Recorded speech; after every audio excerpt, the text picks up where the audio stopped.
Good afternoon, everyone, and welcome to Thomas More Field. Today's game, the conclusion of the PAC Baseball Championships. The W&J Presidents facing off against the Thomas More Saints. I'm Randy Gore along with Brady Labor for today's broadcast. The Saints winning earlier today 7-4 to force this if necessary game. And this will be the last and deciding game of the tournament. The starting pitcher for the Thomas More Saints is Tony LaCourte, currently taking his warm-ups.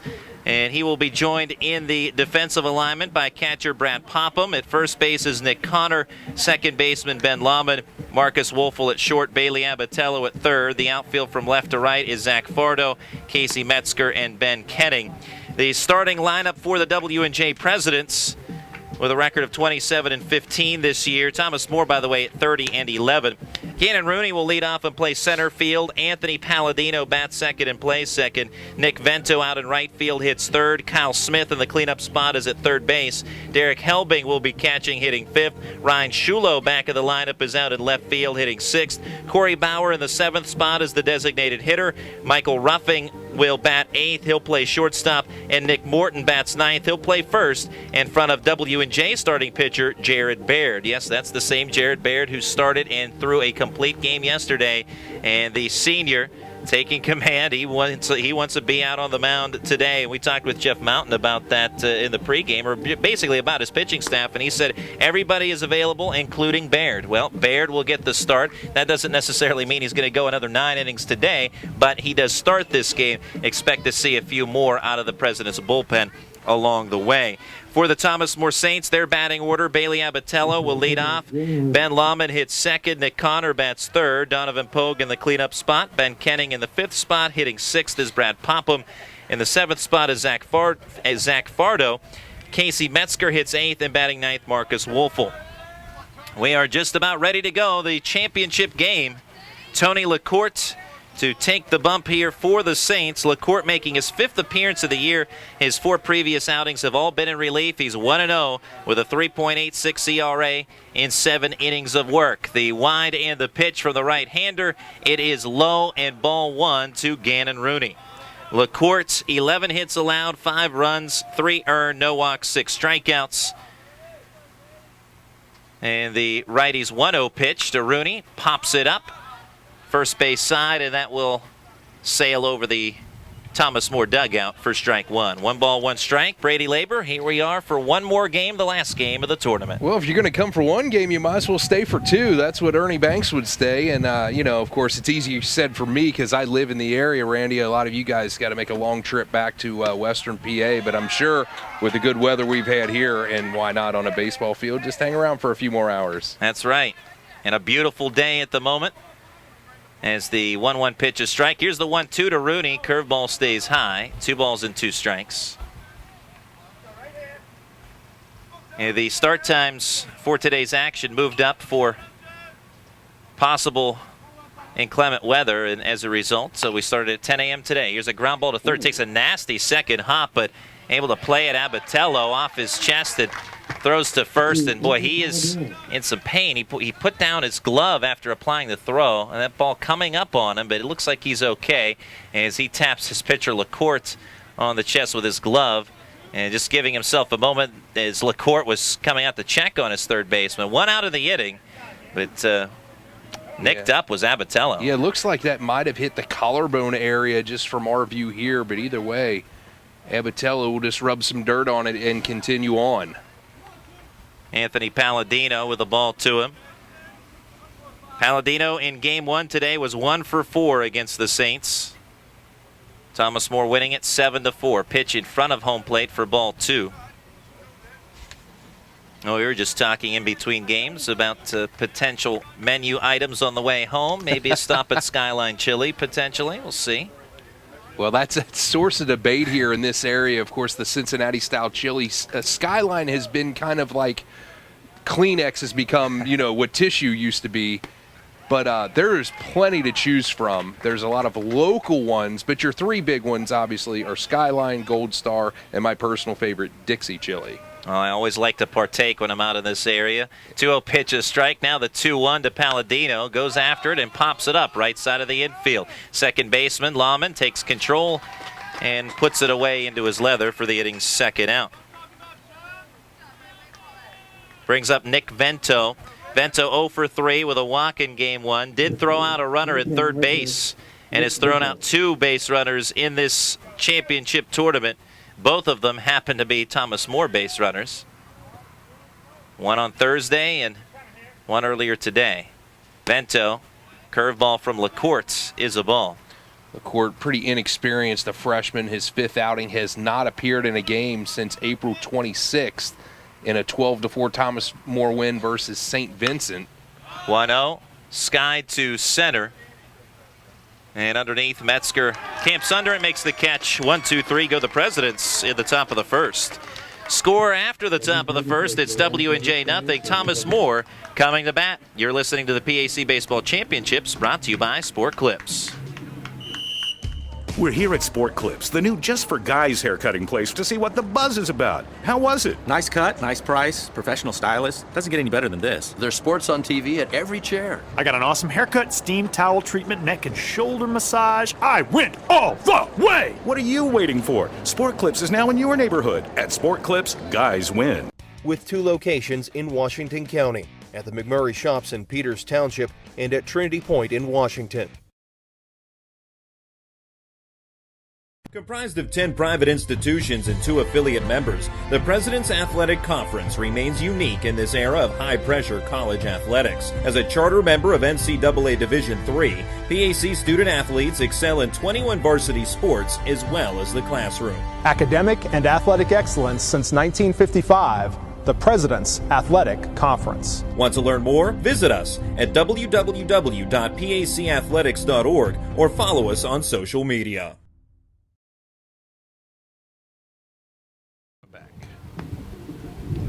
PAC Baseball Championship Tournament and the final game of the tourney underway as we move to the bottom of the first inning. 0-0 your score. Bailey Abatello, Ben Lahman, and Nick Connor to bat for the Saints. Thomas More forcing this if necessary game with a 7-4 win over W&J. And it was a tie game, 4-4 after 7, but Donovan Pogue with a 3-run homer lifting the Saints to a 7-4 lead. He naturally was our Player of the Game award winner, not without some other tremendous contributors to the victors there, the Thomas More Saints. And now it's Bailey Abatello who will start the bottom of the first against Jared Baird, making a second start in as many days. He tossed a complete game yesterday, giving up just 1 run, and that was a solo homer to Eric Krupp. And the southpaw delivers a strike to Abatello. Baird's numbers for the year: 11 starts, 5-3 record with a 2.86 ERA. 0-1 from Baird. Popped up and out of play. Quickly 0-2 on Abatello. Baird 66 innings, 71 hits, 25 runs allowed, 21 earned with 11 walks and 62 strikeouts. Baird's 0-2. Dribbler foul up the third baseline. Now Baird entered the tournament with a 19 consecutive innings scoreless streak. He ran it up to 23 consecutive before Eric Crumb's home run in the 5th inning yesterday.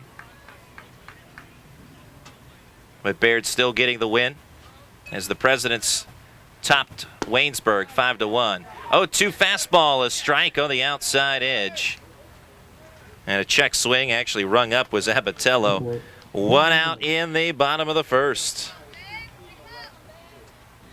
Ben Lahman. He was 0 for 4 in game 1 with a walk and a strikeout. Takes Sloan in toward the feet, does the right-handed hitting second baseman for the Saints. Ball 1. Glad to have you along today on the PAC Sports Network. Under beautiful sunny skies, strong breeze blowing out towards center field. Just what we had toward, actually really all day yesterday. And as this day moves on, the wind continues to get stronger. 1-0 a strike, 1 ball, 1 strike on Lahman. 1 out, nobody aboard, bottom of the first inning, scoreless game. between innings, I was noticing how the wind was blowing out towards right field, and now just in the 4 or 5 minutes since then, it's going towards left field, so meaning straight out from right where the flagpole is. So obviously it's a swirling action, so if you get it up in the jet stream, one of two things can happen. He could either blow out or somehow get stuck up there for an outfielder to field it. So that's something we'll have to definitely be watching throughout the course of the afternoon. Baird's 2-1. Foul ball over the dugout and out of play. Well, that was dangerously close to that parking lot that we were all at over there. I thought I was out of foul ball territory, but that was smoked over there, man. Yeah, after the first day of the tournament, I realized I had parked way too close to the field. So I've parked much farther out since then. That's right. That's a key. That's a veteran move. It's not to park in foul ball territory. 2-2 pitch from Baird. And a hard ground ball right side of the infield. Nasty hop, lunging play, but gets through Palladino. That's a base hit for Ben Lum and a one-out single. Yeah, I tell you what, Palladino did all he could do on that one as he made a great effort. And like you said, the hop just skipped right over his glove arm into right field for a base hit as he made a diving attempt for that as it was. So the one aboard, it's Nick Connor. 2 for 5 with 2 runs scored in game 1 today. Lefty versus lefty matchup. And Baird with the sidearm pitch is strike.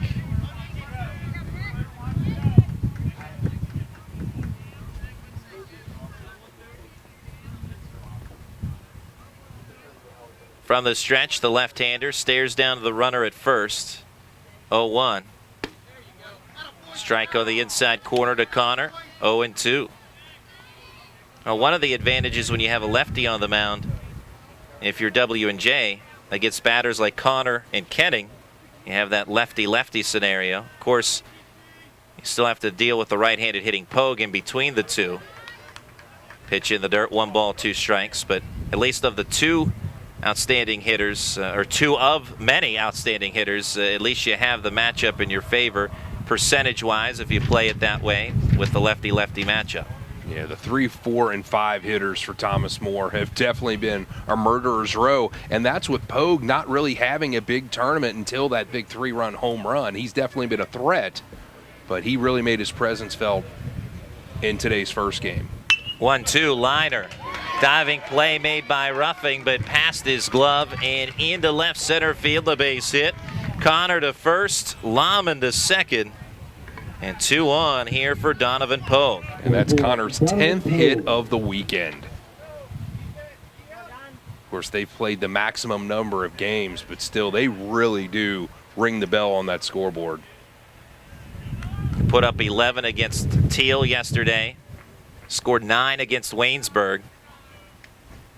And W&J head coach Jeff Mountain, he termed it in a basketball description for his team, saying that if his team was going to succeed today, they had to keep the game or games in the 50s rather than play a game in the 80s or 90s. Again, that being in basketball terms, right. But of course that means you want a lower scoring game as a pitching staff, which has been the strength for the Presidents this year. 0-1 to Pogue. Ground ball, left side of the infield. Ruffing gloves it. He flips the second. The ball is dropped, and everybody is safe.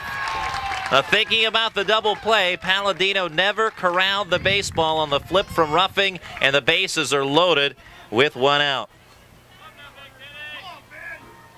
So that's going to be a fielder's choice. It looks like they did charge Palladino with an error for allowing the base runner to advance to second. And going back to Jeff Mountain's point, he definitely wants to, using another basketball term, he wants to muck this up, make it a grinder, if you will, because definitely he's not going to win a shootout, or at least he doesn't feel that way when he's comparing offenses with Thomas More, especially with Kenning coming up now and the bases loaded. Tapper foul back of home plate for a strike. Thomas More scored 2 runs in the first inning earlier today and had led throughout the vast majority of that Game 1 contest. And right now, a chance to jump on the Presidents in the first inning again. Bases loaded, 1 out. And again, there was an error charged to Palladino on that last play. Fielder's choice puts Pogue on. And the bases loaded because of the error. Baird takes a look at the runners. Comes plateward 0-1, breaking ball, fly ball hit to left. Carrying back as Shulo has room to make the catch, but that ball plenty deep enough to score a run. As tagging from third is Laman, and the Saints with a 1-0 lead. Well, just like that, Thomas More strikes first, as they did in today's first game. And now they look to add to that with 2 outs here in the first. Brad Popham, 2 for 4 with an RBI. In game 1, a walk and a strikeout. Also threw out a base runner, trying to steal second during game 1. All around, very strong performance. Has 2 on with 2 outs, 1-0 Saints. Baird deals, fastball is strike.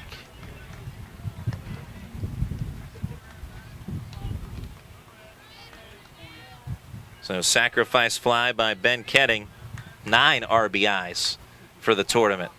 We were talking about it earlier on. There is no official all-tournament team in the PAC for baseball. 0-1, tapper foul around home plate. But if there was, you'd have to consider Kenning up for not only the tournament team, but maybe potential MVP. No kidding. You know, Connor has played well. If W&J wins this game and Baird goes any kind of distance, say like, for example, just throwing a number out there, 5 innings or so, he would have to be in consideration after, you know, coming back on 0 days rest after a complete game yesterday. So, yeah, a lot of great scenarios, a lot of great performances this weekend from players of all 4 teams. 0-2 in the dirt, blocked by Helbing. Keeps the runners where they're at. Defensive alignment for the Presidents. Helbing catching, Morton at first, Palladino at second, roughing at short, Smith at third. Outfield from left to right is Shulo, Rooney, and Vento. We're in the bottom of the first. It's 1-0 Thomas More.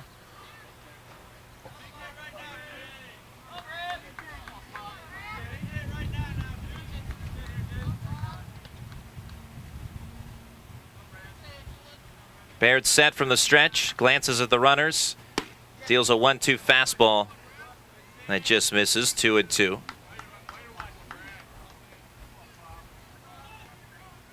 That swirling wind has died down for the moment. As Baird reviews the signs with his catcher,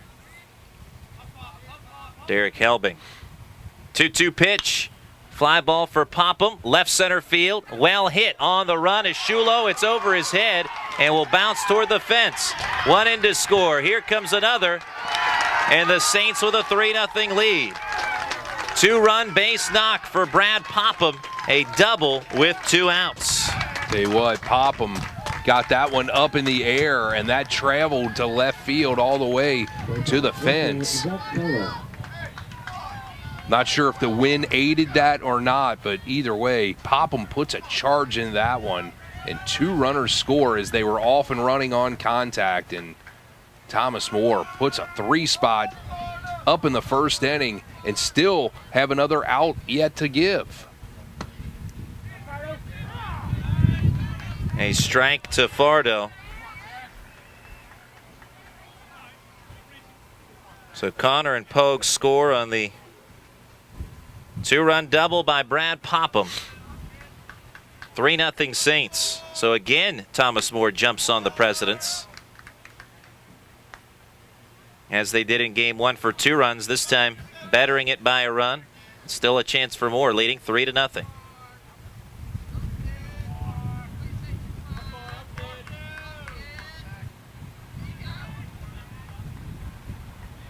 Baird's 1-0, or excuse me, he's 1-1 rather. Fastball is high, 2-1.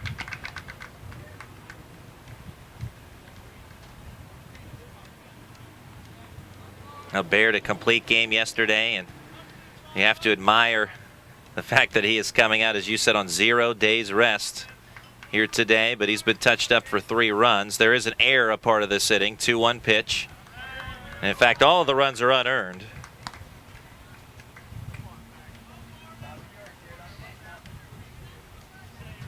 But that doesn't make Baird feel any better at the moment, I'm sure. Not at all. He's not worried about his stat line. He's worried about the scoreboard right now because he's trying to put this team on his back and lead them to victory. 3-1, a strike at the knees. Yeah, he's not out there, as you said, for a stat line. He's out there to win a championship right now. You don't make 2 starts in as many days if you're not interested in that. Right, and he wants to play in the NCAA tournament. You know, he's a senior. He has no aspirations to play professional baseball, so this is it for him. He's got the rest of his life to recover for whatever damage he might do that normally would make guys rest and take maybe a day or 2 off after a long outing. Well, 3-2 ball popped up and caught by Morton near the first base dugout, and the inning is over, but the Saints strike for 3. 3 runs on 3 hits and error, and 1 left on after the bottom of the first inning. After 1 inning of play, the Thomas More Saints 3, W&J nothing. You're listening to the PAC Baseball Championships, brought to you by Sport Clips. Tri-County Patriots for Independent Living is raising funds for renovation and new construction of the YWCA building on West Maiden Street in Washington. Triple is a membership organization of people with disabilities and their families, friends, and neighbors. Triple's vision is to embrace the Y's historic, uplifting character while creating a state-of-the-art, fully accessible community center. We are accepting various types of donations for the rehabilitation of the Y. Visit ywca.triple.com or call 724-223-5115 for more information. So who do you think you are? Walk through these gates and you'll find out. It'll take, 4 years. 4 years of rigorous academics, of grand tradition, citizenship, of making friends for life, and let's not forget, having fun. While you're doing all this, we have a job too, to ensure your success. And make no mistake, we're good at it. Welcome to Bethany, a small college of national distinction.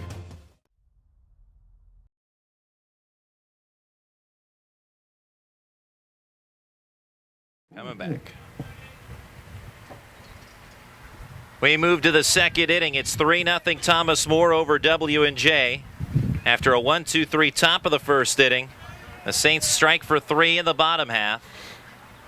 Couldn't ask for a better start if you're the Thomas More Saints and head coach Jeff Hetzer. Kyle Smith for the W&J Presidents watches a strike to begin the second inning.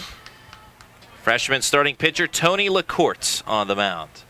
Comes with the 0-1. Wide of the pitch, breaking ball, roller to short. Gobbled up by Wolfel. His throw to first, strong and in time to retire Smith. 1 out, and going back to the first inning, 4 up, 4 down. Yeah, LaCourte pitching well here in the early going. He attended St. Henry High School here locally in northern Kentucky. He played his senior season for Drew Schmidt, a good friend of mine whose older brother Zach Schmidt played for the Florence Freedom in the Frontier League after an outstanding collegiate career at Miami University. But previous to Drew Schmidt, it was Walt Terrell who was the head coach for 15 seasons at St. Henry. And, of course, he's a former big leaguer with the New York Mets, most notably a Northern Kentucky guy that came back home, and he's been instrumental in the careers of a lot of players here in Northern Kentucky, including some of the Thomas More players. First pitch, a strike, 0-1 ground ball, picked on a hop by Abatello. Throw to first, retires Helbing. That was a great job and a flash of the leather there by Abatello, because that hard grounder was smoked in his direction. Absolutely. Flashing the glove there at the hot corner. But going back to Walt Terrell, a Northern Kentucky guy, he created what's known as the Kentucky Colonels, which is a summer travel team for high school players, which showcases them in order to get them the best exposure as far as to the recruitment process into college. And Walt Terrell has been really inspirational in helping so many local Northern Kentucky baseball players be able to be showcased and go on to the next level. With 2 outs and nobody on, first pitch swinging, and the ball's popped up by Ryan Shulo. Shortstop Wolfel gloves it, and the inning is over. Again, 1-2-3, a prompt inning for the W&J Bats. After 1.5, it's Thomas More 3, W&J nothing. You're listening to the PAC Baseball Championships, brought to you by Sport Clips. Beachy's Place, located at 400 West Pike Street in the Meadowlands, is the restaurant and bar that has been serving home-cooked food for over 60 years. Located just minutes from the Tanger outlets, the Meadows, and the Racetrack Road hotels, you can enjoy a different event every night like Wing Night, Speakeasy Saturday, and Build Your Own Night. On any day, you can see their culinary team hard at work bringing new flavors to the small town of Meadowlands. Visit them at beachiesplace.com and see the online menu and daily specials, or call them at 724-222-7079. Beachy's supports the local farms, butchers, and breweries by using their products as their ingredients every day. Beachy's Place, specializing in comfort food for local people with local flavors from a local family. Now, fully co-ed, Chatham University offers over 40 majors in the health sciences, sustainability, business, and the arts and sciences. Qualified undergraduates can also be admitted into our integrated undergraduate and graduate programs in physical and occupational therapy, physician assistant studies, and more. Live on our historic Shadyside campus or our Eden Hall campus, the first in the world built for the study of sustainability. Strong academics, Division III men's and women's sports, one-of-a-kind campus locations. Chatham.edu.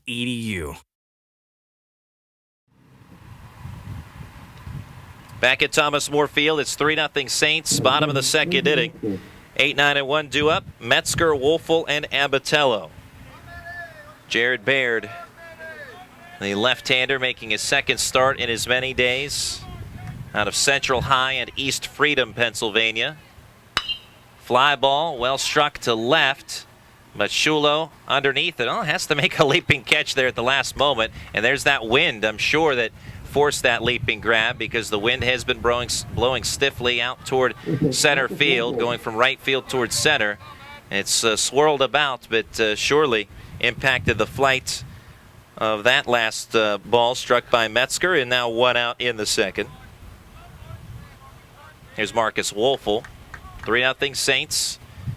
Is showing bunt and pulling back. Pitches into and out of the glove of Helbing. High, ball one.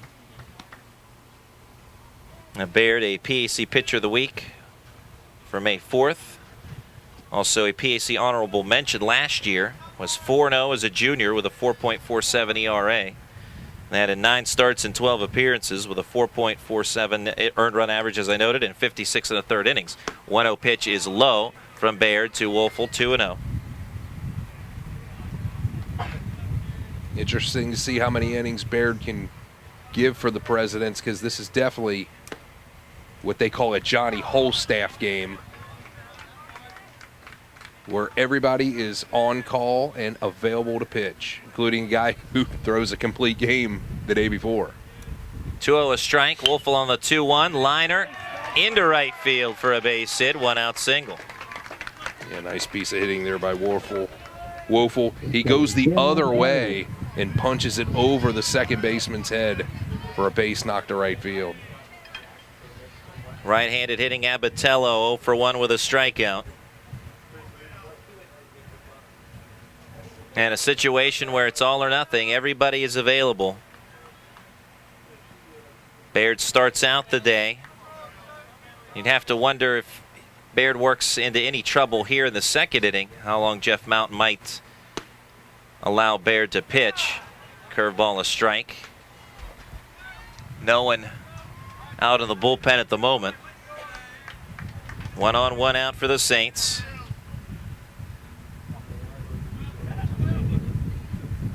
From the stretch, look at the runner and the pitch. Liner into center, sinking, in a diving play and a diving catch made by Gannon Rooney as he steals away a potential base hit from Abatello. That ball was sinking in a hurry, but a fine diving catch made by Rooney. Yeah, definitely a risky play by Rooney, because if it gets past him, it's going to roll all the way to the wall, and the runner at first base, Wolfel, has a good chance of scoring all the way from first. But wow, what an outstanding athletic play there as Rooney makes sure that that's a moot point. A lot of ground to cover, but the speedy center fielder able to make tracks in a hurry. Ben Lahman has to wait. Pickoff throw. Almost took Morton directly into the runner, Wolfel, but able to reach around the base runner to corral the baseball. 3-0 Saints, 2 outs in the bottom of the second inning. The final game of the PAC Championship Tournament.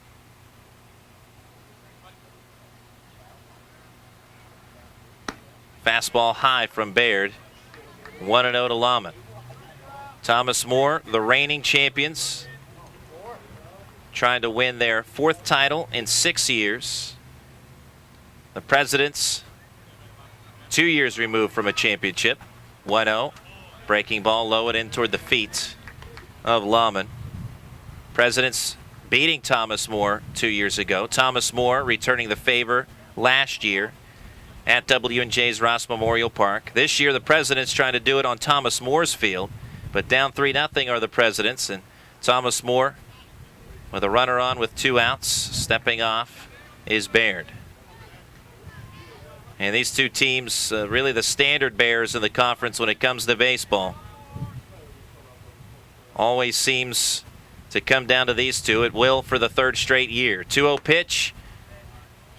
Pitch at the knees. Looked like a changeup there from Baird.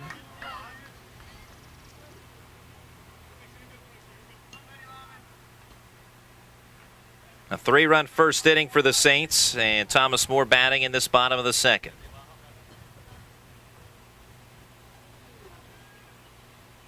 Long pause for Baird, now brings the 2-1. Fastball low.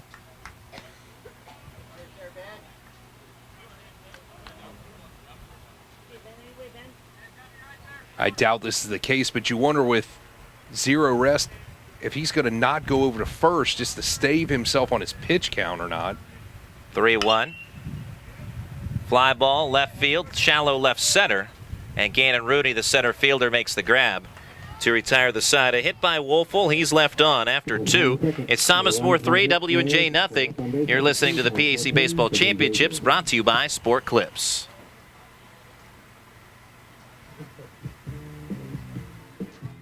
When you're seriously in debt, you know that feeling. It returns every time the phone rings. Things are out of control. A job you were counting on didn't come through, or you got sick. No matter how it got to this point, your creditors don't care or understand, but I do. It's not too late.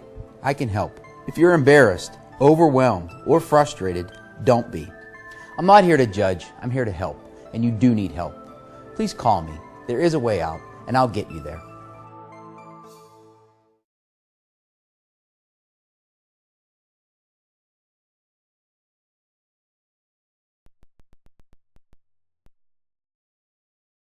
Whether you're a traditional college-bound student, busy adult, or an advanced degree seeker, Geneva College offers degree programs tailored to your professional goals and personal commitments. Online or on campus, you'll enjoy personalized attention and a supportive Christian community of inspiring scholarship. Complete your degree in business, engineering, education, counseling, or one of 50 other programs. Geneva College. Step forward, leap ahead. Head to geneva.edu to get started.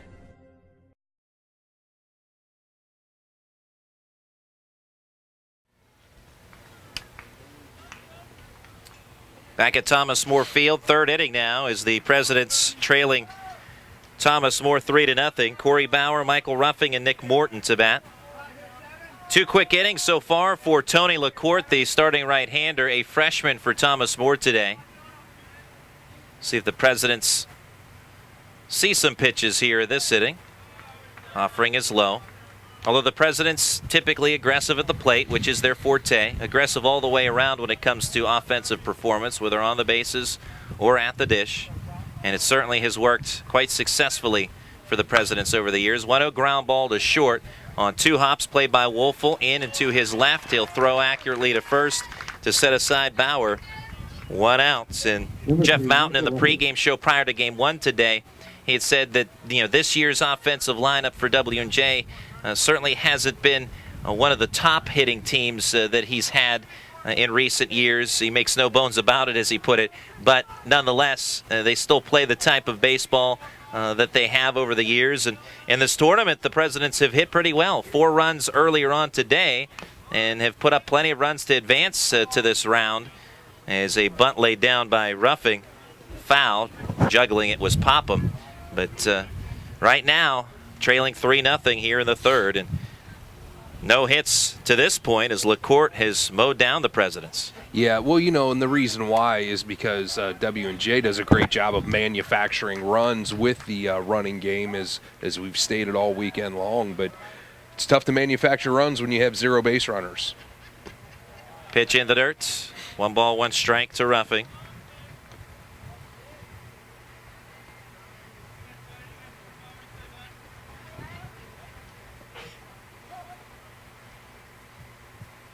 One. Downstairs again. 2 balls and a strike. Yeah, many times when you're in a weekend tournament such as this and you play the maximum number of games, you get to the last day and you go, well, who's going to be the pitcher for us? And you're going to have to need a guy like LaCourte, a freshman with limited opportunities during the season to step up, and so far he's done that. Another pitch low and in. 3 balls and a strike. First time the LaCourte has really fallen behind anybody. Although this is probably the first at bat he's gone more than 4 pitches. Absolutely, because W&J has been trying to be aggressive and go after the first pitch so many times. And it's ball 4. They haven't made him work, but that was a good at-bat there by Ruffing as he took some pitches there, and now finally W&J has its first base runner. Nick Morton, number 9 hitter of the order, starting first baseman for the Presidents to bat. Review signs from Jeff Mountain. Keep in mind, too, that in the previous 4 appearances for LaCourte, his longest outing, 3 2/3, and that was in his college debut, March the 30th against Franklin College in a game's final score indicative of a football game, 20-13.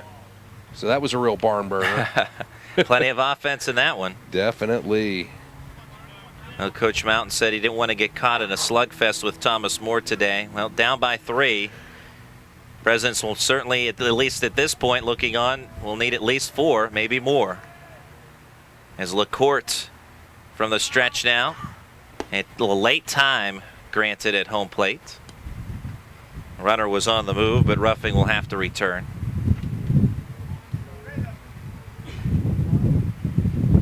You got to wonder there with Morton. You would think he knows that the runner is going on the pitch, why he would step out like that, unless it was a specific hit-and-run play, and his timing was some sort of, compromise because of how long it took LaCourte to come plateward. Pitch golfed foul behind Morton, behind home plate. 0-1. Morton in game 1 today. 1 for 2 with an RBI.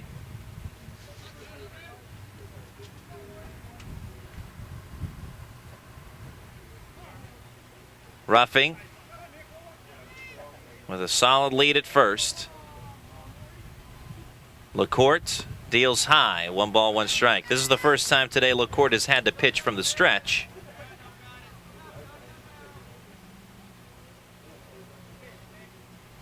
As Morton again takes a look at the signs from Jeff Mountain.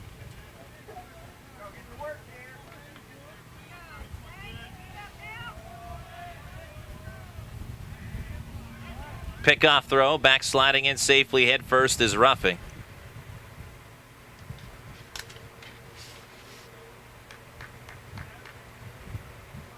Ruffing 3 for 6 in stolen base attempts entering today's action. With the 1-1, Morton takes low.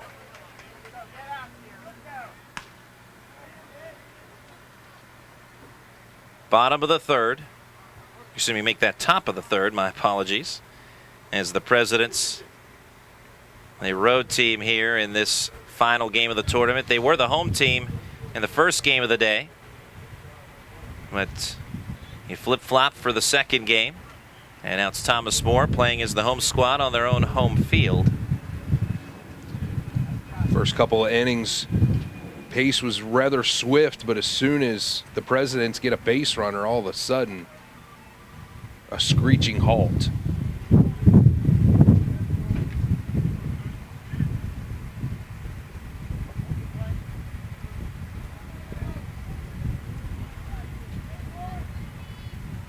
Two-one, runner going. Ground ball to short. Woelfel will play it. Quick throw to second. Out there on to first. Double play. But even with the runner on the move, Woelfel, Lahman, and Connor turn the twin killing, and the inning is over. A walk and nobody left on. Score after 2.5. It's Thomas More 3, W&J nothing. You're listening to the PAC Baseball Championships, brought to you by Sport Clips. When you are in need of fast, affordable, and professional voiceovers, contact Time Ad Productions. Time Ad Productions offers voice services for business presentations, documentary narrations, radio, television, imaging, and commercials, movie trailers, corporate phone systems, websites, audiobooks, and more. Visit or contact us online at www.timeadproductions.com.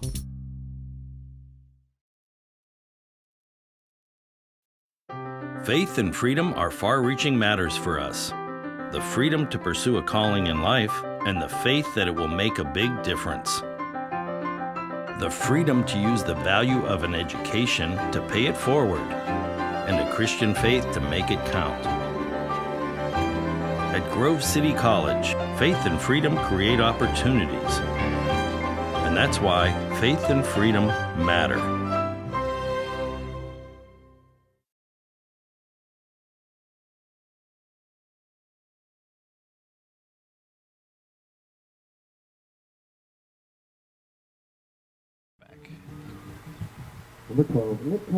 Bottom of the third, Nick Connor will start off the inning. Singled and scored in the first. And it's 3-0 Saints as Jared Baird brings ball one to the left-handed hitter. Brady Labor, you have a score update? Well, it's not good news for the PAC as Thomas More falls to DePaul in 5 innings, 11-2. So after jumping out to a 2-1 lead, DePaul pretty much puts its offense out there and pounds that scoreboard, and the 5-inning mercy rule in effect for that one at 11-2. And that's Thomas Moore's softball team in the NCAA tournament. As a fly ball by Connor to left center, gliding to his right is Gannon Rooney to make the catch. One out in the bottom of the third.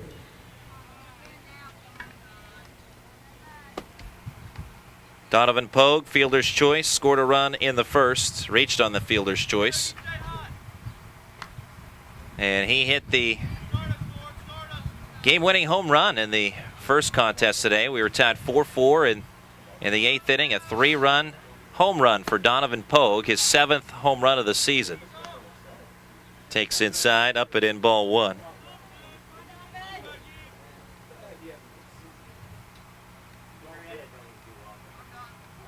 One-0. Outside. 2 balls and no strikes.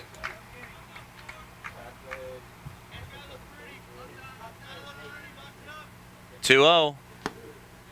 Fastball at the knees. Well, Donovan Pogue, we talked about him really throughout the tournament, but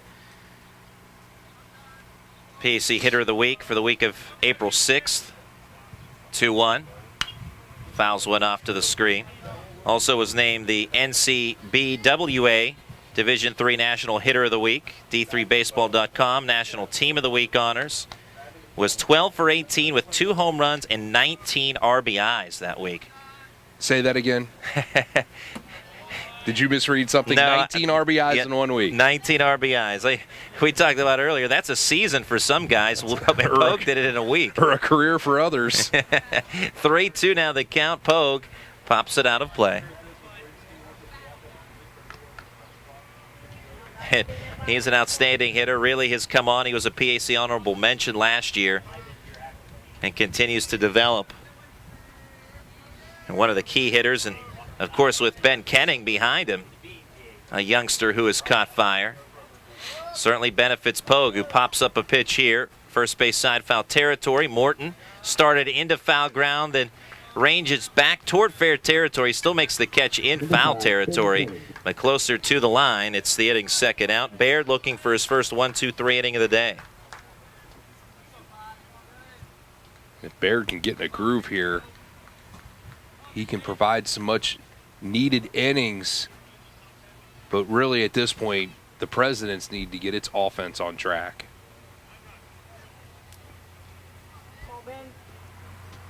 Ben Kenning, plunked by the pitch. So no 1-2-3 frame here in the third. As Ben Kenning reaches And now it's Brad Popham. Number 5, Brad Popham.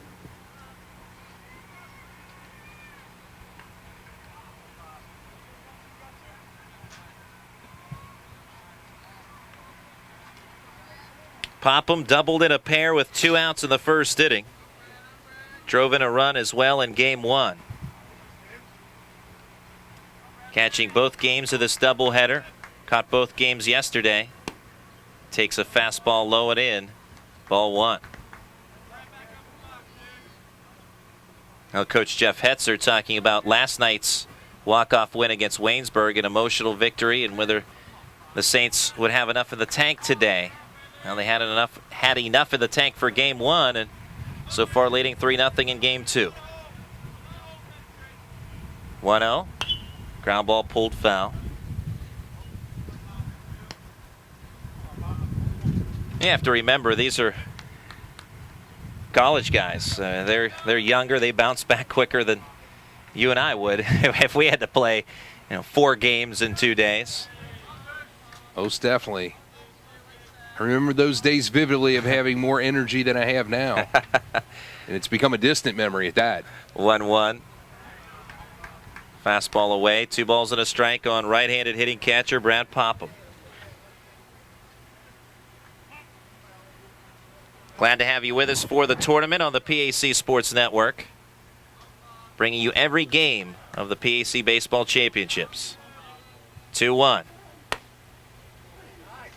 At the knees for a strike.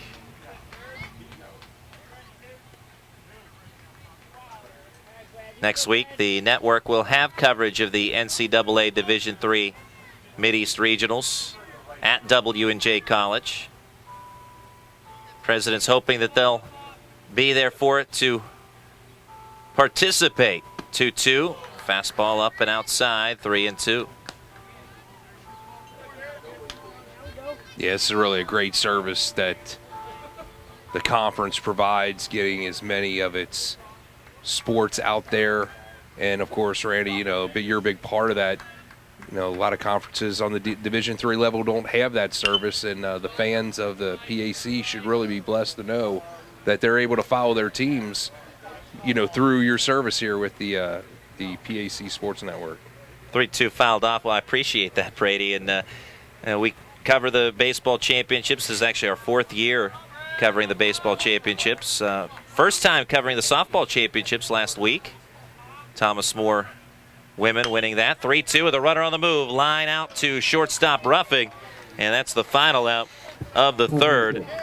Getting hit by a pitch. He's left on after 3 innings. It's Thomas More 3, W&J nothing. You're listening to the PAC Sports Network and the PAC Baseball Championships, brought to you by Sport Clips.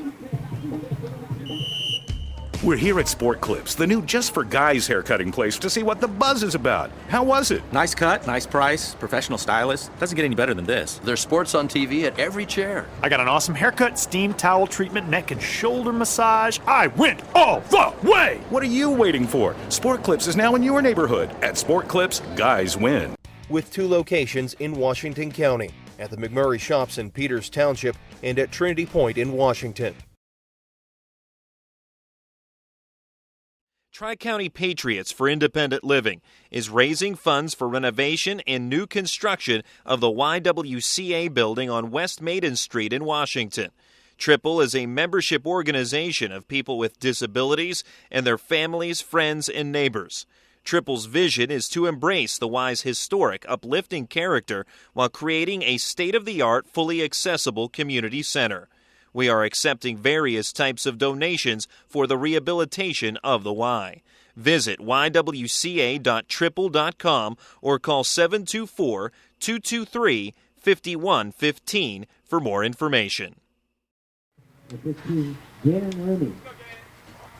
Thomas More on top 3-0 over the W&J Presidents. 4th inning. And Gannon Rooney leads off for W&J. Rooney 0 for 1 as he grounded out to 3rd to start the ball game. Starting pitcher, freshman Tony LaCourte, in his first start of the season, deals a strike. And you mentioned his longest outing, 3 2/3 this season in his collegiate debut. 0-1. And a cued roller that spins foul up the first base line. Actually hits the lip of the grass and then started to come back toward fair territory, and starting to really turn on the burners was Rooney, and recognizing that, LaCourte got to the ball and kept it foul. Well, that took a sharp right turn. You don't see the trajectory very oftentimes go that way. And then even after it rolled foul, it looked like it rolled backwards for a few inches. So, yeah, definitely a cue shot there. LaCourte's 0-2 pitch to Rooney. Ground ball to third and past diving third baseman Bailey Abatello, at a fair ball and a leadoff single for Gannon Rooney. First hit of the game for W&J. Yeah, just the second base runner. So throughout, LaCourte has faced the minimum, but thanks to a ground ball double play to end the third, that walk that he surrendered was erased. So, but now with your leadoff hitter in the lineup, leading off an inning with a base hit, this is where the Presidents can really put their offense into motion here. So I would more than likely expect some sort of sacrifice or hit and run play somehow to get that runner over to second base. A strike delivered to Anthony Palladino. 0 for 1 with a pop out in the first inning. Takes a look at his wristband on his left arm after picking up the signs from Jeff Mountain.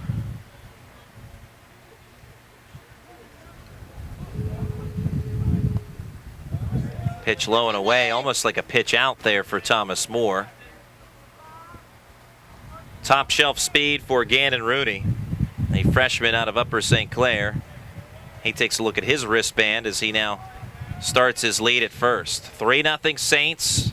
Presidents batting in the top of the fourth. From the stretch, Tony LaCourte pauses and throws over to first. Back standing is Rooney.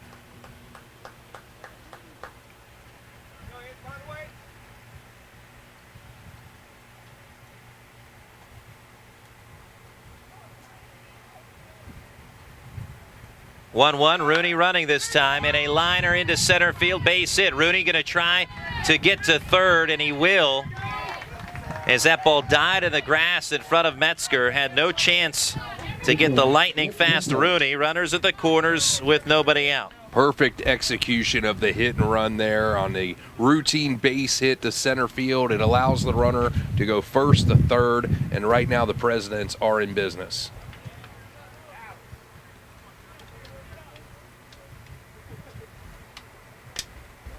Nick Vento, dangerous Presidents batter, 0 for 1.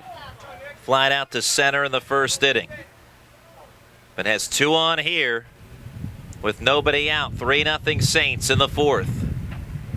Wind kicks up, pitch low, breaking ball, misses for LaCourte, ball 1. You can probably hear some of that wind over our crowd mic, as the Saints will start the bullpen up. Interesting part is the flag doesn't look like it's giving off much activity, so. 1-0 in the dirt. Nice block by Popham. Runners stay put. Apparently it's just the press box right now, part of the wind tunnel. I guess so. Now, okay, there it goes. I guess it starts with us and then makes its way out to right field. I'll tell you what, but springtime day here. It makes for an outstanding atmosphere, that's for sure. Of course, it's tough when you're trying to keep score of your book and all your index cards with all that great information that you spend so much time preparing for, you know. But for the fans who are outside underneath this sun and weren't able to get underneath one of these many trees here to catch the breeze, I'm sure it is a welcome relief for them. Logan Miller warming up for Thomas Moore in the bullpen. He started game 1 of the tournament against W&J on Thursday. 2-0 from LaCourte in the dirt, blocked again by Popham. Now the runner from first, runner from first breaks for second, and as Popham was spinning around like a dog chasing its tail, couldn't find the ball, and that's a wild pitch that moves Palladino to second. Rooney obviously remains at third. He's not going to move at all with the ball practically sitting on home plate. Yeah, the ball literally dropped between Popham's legs and then rolled away from him where the umpire would stand. He had gotten out of the way too, and Popham just couldn't find it. in the frantic search. It was really only probably 6 feet away from him, but in that moment of nervousness, somehow you overlook what's right there in front of you, and luckily for Thomas More, only one base was advanced. 3-0 pitch. Vento takes low, ball 4. Bases are loaded. So bases loaded, nobody out for Kyle Smith. And here comes Jeff Hetzer. So evidently enough time for Logan Miller to get loose.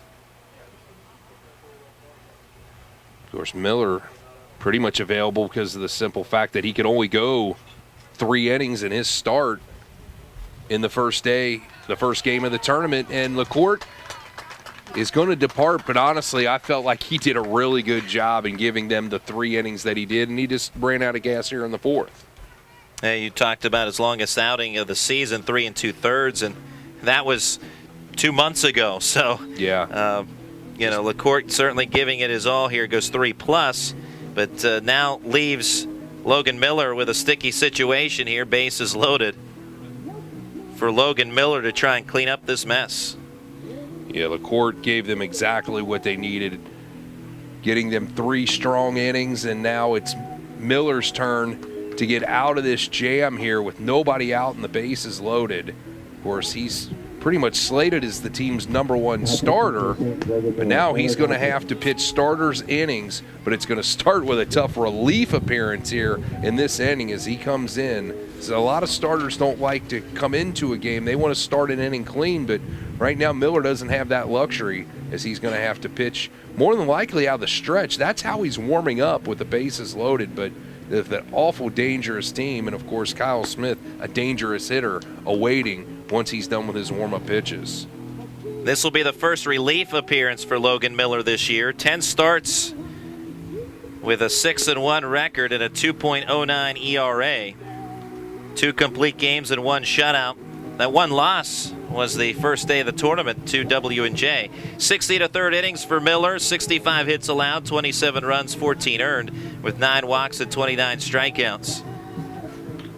And he will face Kyle Smith with the bases juiced, a 3-0 lead for Thomas More, but W&J with a major threat here in the 4th inning.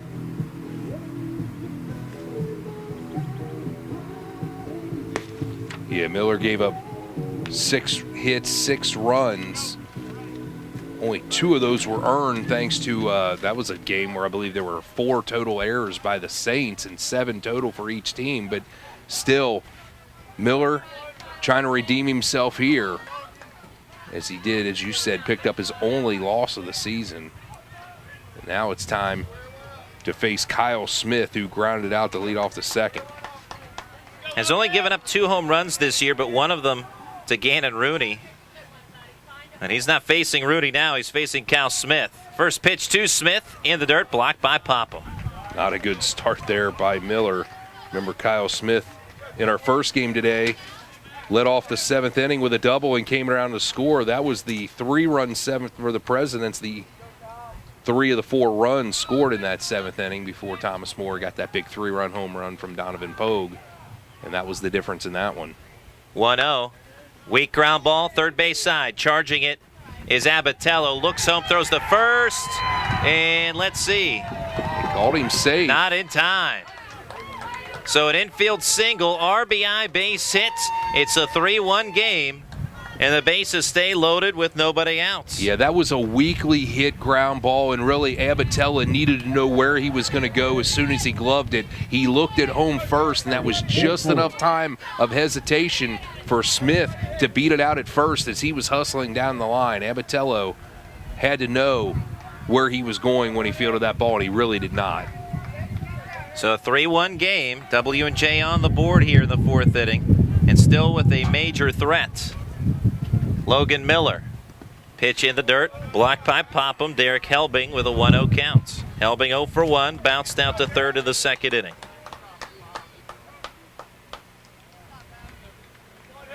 Beautiful sunny day in Crestview Hills, Kentucky.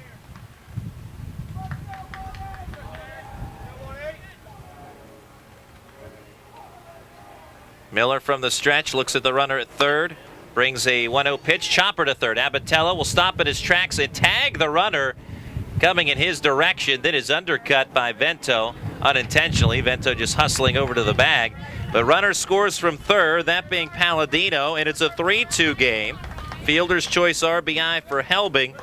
Smith to second, and 1 out in the inning. And Batillo probably feels like a target down there as both of those weakly hit ground balls came his way, but at least this time he got it out. But he again was looking to go home to get the force play there to the lead. It would be the lead runner and prevent a run from scoring, but decided he was close enough to third base to put on the tag himself. And it was still another close play, albeit.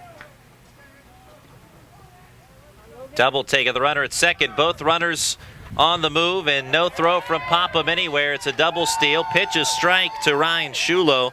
2 in scoring position with 1 out. Probably a smart move there by Popham to not try to make the throw, because you have the risk if the throw gets past wherever you're going to go, either to second or third base, that will score at least 1 run and possibly 2. So now what you do is you leave first base open and prevent the run from scoring, at least at this point. Strike, 0-2 now on Shulo. So Miller right here, he just needs to bear down on the hitter. He has an 0-2 count. A strikeout would be huge for him. Logan Miller with the 0-2. Ball popped up and out of play. Yeah, strikeout would be terrific for Logan Miller at the moment.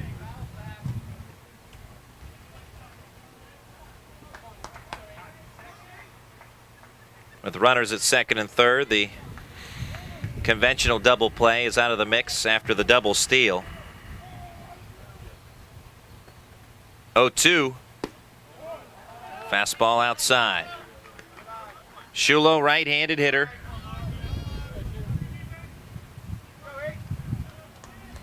.5'10" freshman out of Kiski Area High School in Vandergrift, PA. 1-2 pitch. Ground ball through the left side, base hit. Game is tied, now rounding third. And the throw to the infield is offline. Now Popham will throw it to second, and they get the out there, but W&J has taken the lead on the 2-run single by Ryan Shulo as both Smith and Helbing score. And thrown out at second is Shulo as the out there going 2-6. But the Presidents with the lead now, 4-3. Good piece of hitting there by Shulo. Kind of questionable there on the base running to try to steal an extra bag to get the second. But either way, 2 runs scored, and the Presidents take its first lead of the game.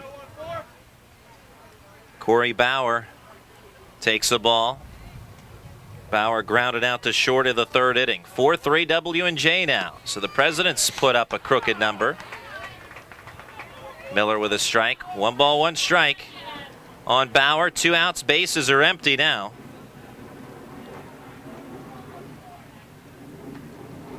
One in the dirt. Breaking ball.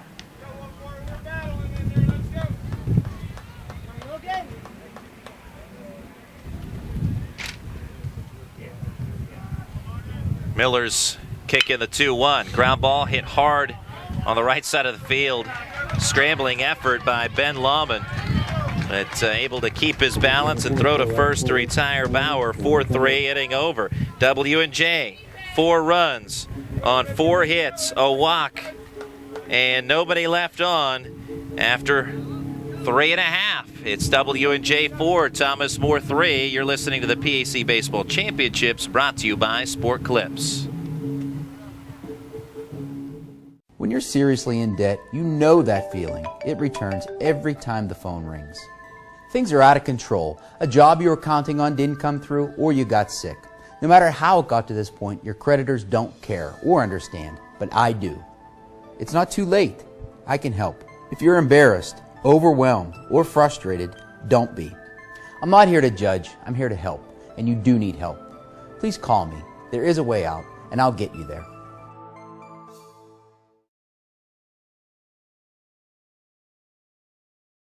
For nearly 150 years, Teal College has provided a high-quality liberal arts education with excellent career preparation to students across the country and world. If you're looking for the right combination of academic challenge, personal involvement, and exceptional value, then it's time to discover the Teal difference. To learn more about a Teal College education, visit www.teal.edu and follow us at Teal College. Join the conversation using the hashtag Teal Difference.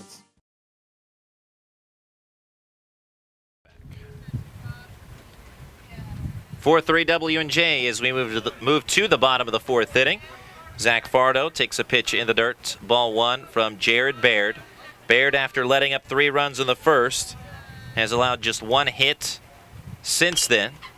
Jams the batter, and it's popped out of play by Fardo. 1 ball, 1 strike.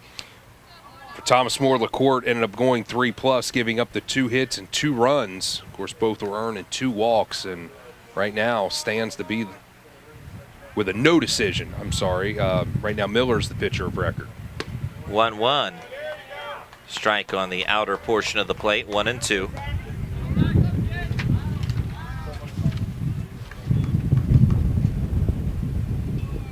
Baird's line to the 1-2, plunks. Zach Fardo, not what you want with 2 strikes. Second hit batter of the game for Jared Baird. Tell you what, Fardo makes a living on getting hit by pitches. I know that happened in the game where he had the 3 hits. The single, double, then home run, follow that up with a hit batsman. But yeah, Fardo really finds his way on base. He's been walked multiple times this weekend, so. Bunt rolled foul, first base side. A lot of times in the bottom part of that lineup, he's the number 7 man. You're almost like a lot of people call the number 9 person an extra leadoff hitter, but in actuality, the number 7 man oftentimes becomes that person. And Fardo has found a way to get on base as if he were a leadoff man. From the stretch, Baird dealing to Casey Metzger. 0-1 coming. And a strike framed up on the inside edge at the knees.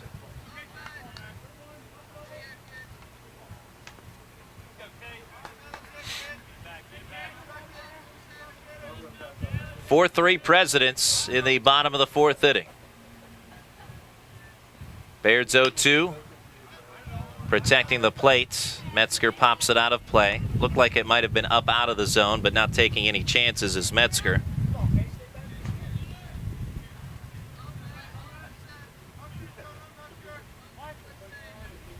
Interesting to see the Thomas More offense going to play it straight up here and not try to advance Fardo to second base. Again, 0-2 pitch popped out of play.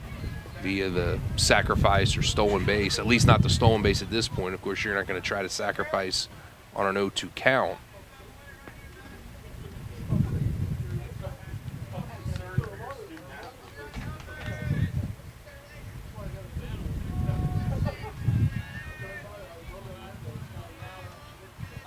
Pickoff throw, and back standing is Fardo.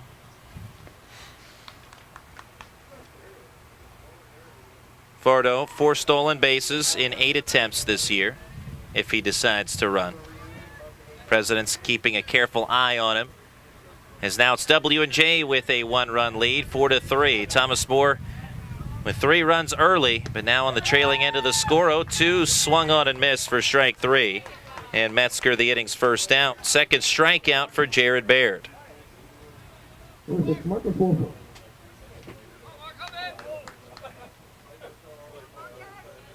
Marcus Wolfel singled in the second.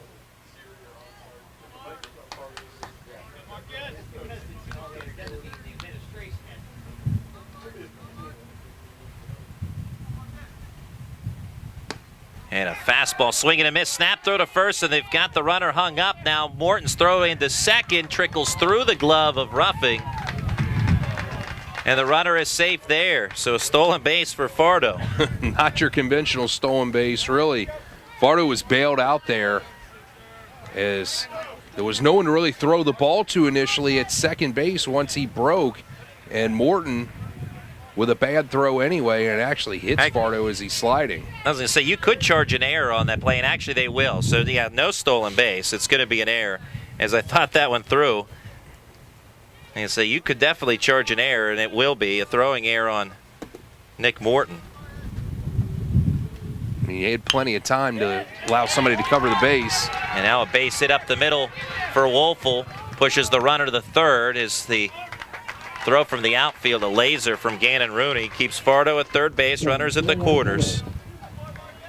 Talked about Fento's arm earlier. Rooney showing a hose out there in center field as he helped keep that run from scoring. But now the lineup is flipped back to the top for Thomas More with Abatello.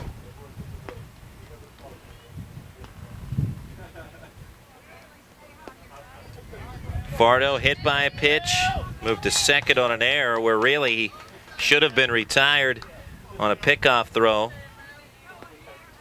Ends up at third now after the Wolfel base hit, and Thomas More set up with 2 on with 1 out. And Abatello, who's 0 for 2 at the plate. Baird brings a pitch outside, ball 1.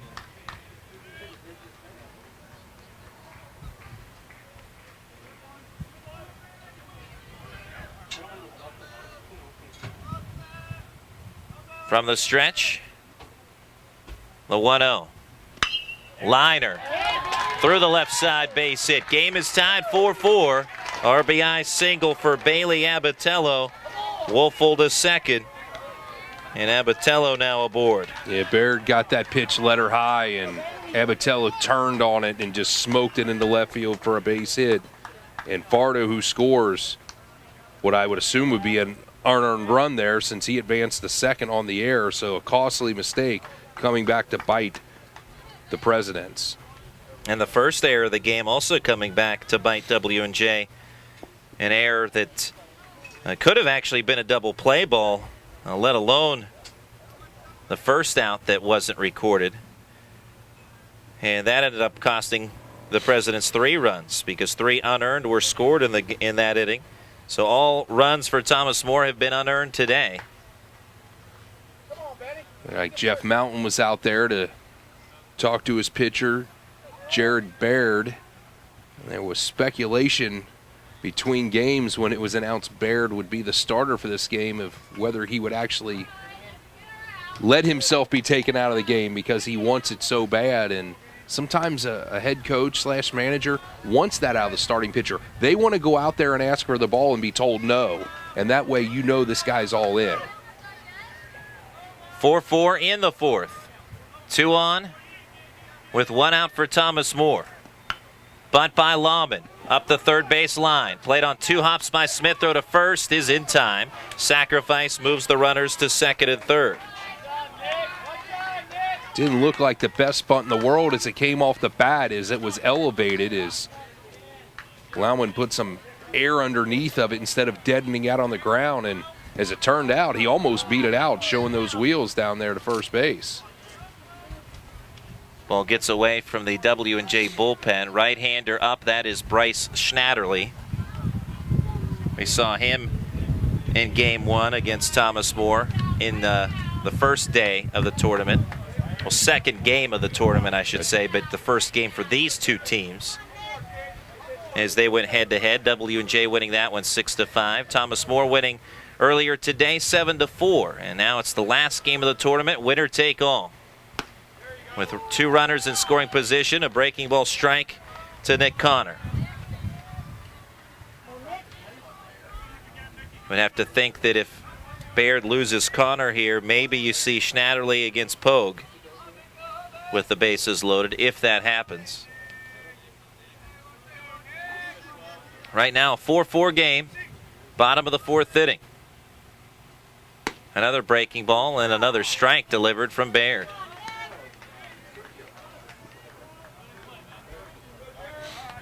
Connor 1 for 2 with a single and a run scored in the first. 3-run first for Thomas More.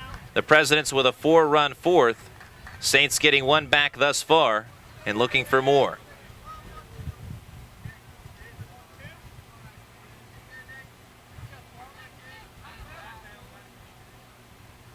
Baird's 0-2 offering. Popped out of play.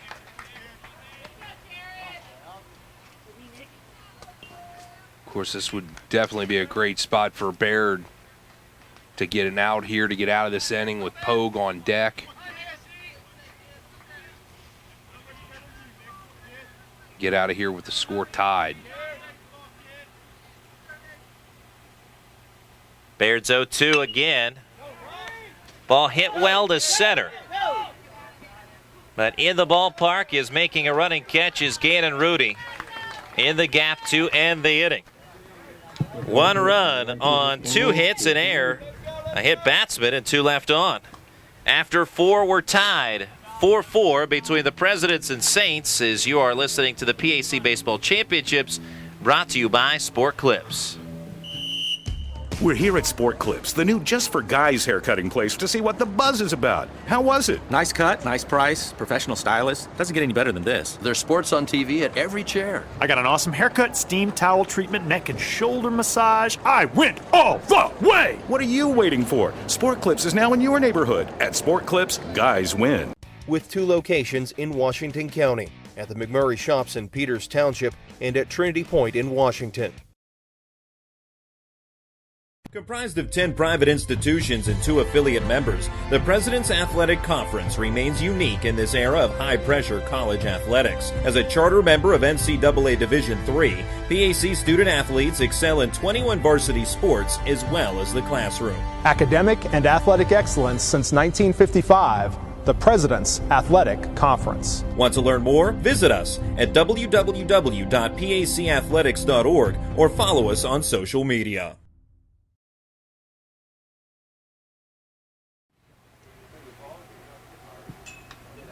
4-4 contest as we head to the 5th inning now at Thomas More Field. Michael Ruffing, Nick Morton, and Gannon Rooney to bat for the Presidents. Logan Miller stays on in relief, as it'll be up to the bullpen for Thomas More if they hope to get it done. Logan Miller making his first relief appearance of the year. He's typically a starter. Brings a fastball up out of the zone to Ruffing, ball 1. Ruffing walked in the 3rd. 1-0 fastball at the knees this time. Strike 1. That walk by Ruffing was against the starting pitcher today for Thomas More, Tony LaCourte. 1-1. Liner left center and will drop in for a base hit.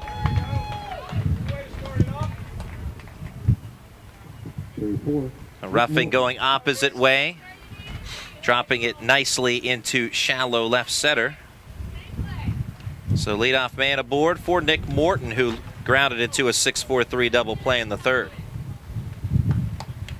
And Morton has done a good job for this team out of the 9-hole. 6 hits so far in the tournament.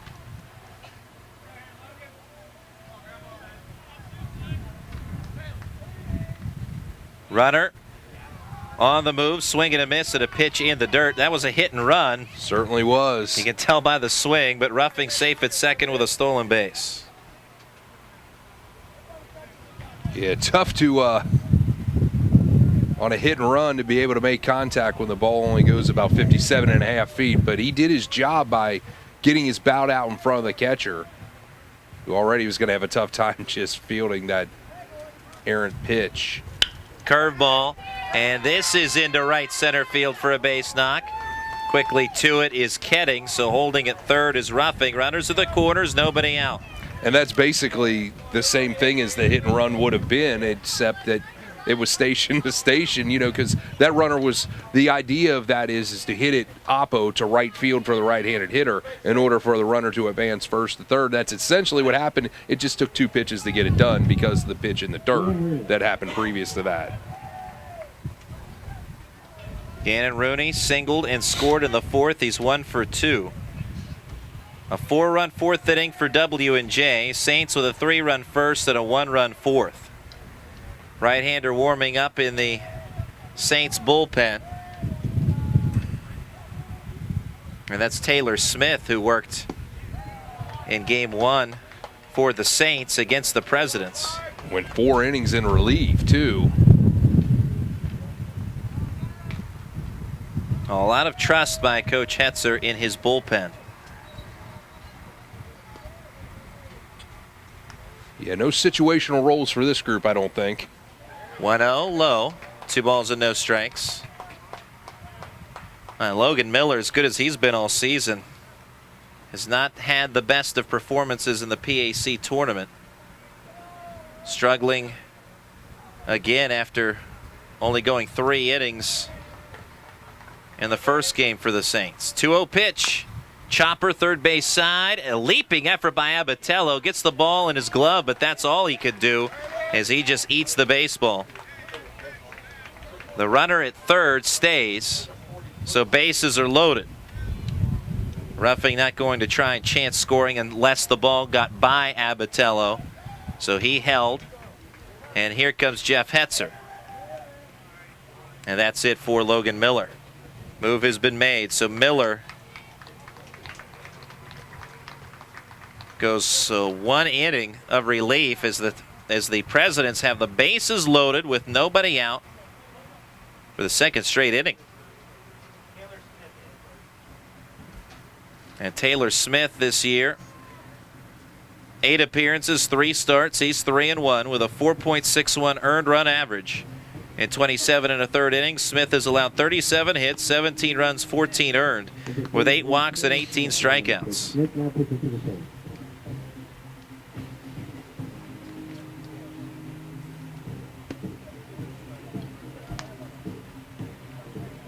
Yeah, really unfortunate that Logan Miller, who came into this tournament for Thomas More, is the #1, your ace of the staff, and like you said, really, to be honest with you, just didn't pitch well here this weekend, both as a starter and out of the bullpen. So right now it's up to the rest of the pitching staff to pick him up, and it's going to start here with Taylor Smith,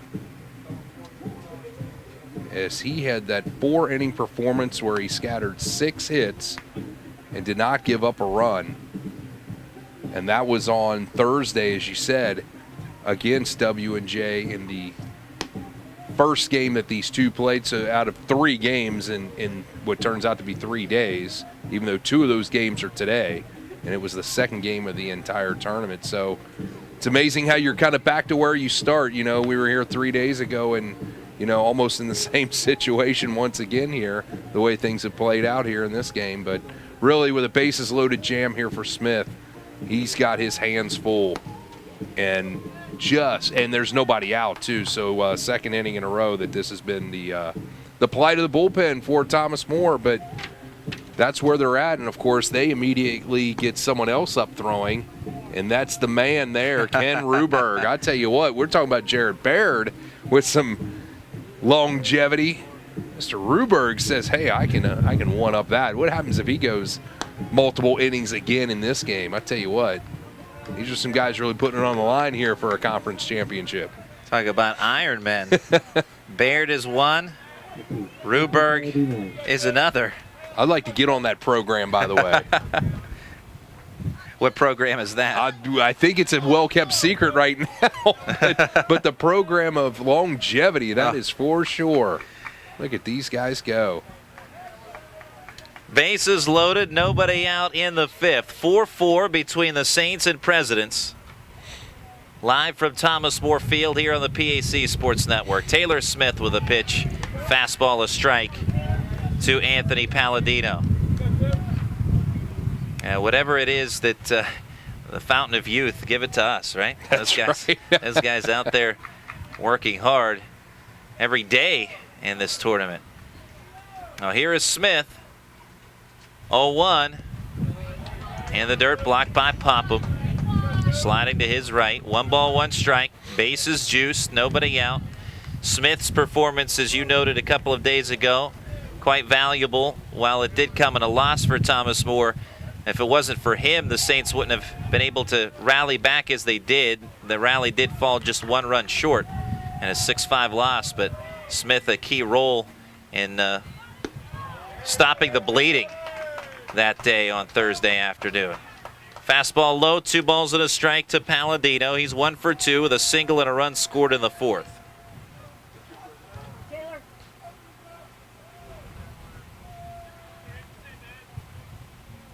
Wind has continued to blow strongly from right to center. From the stretch, 2-0.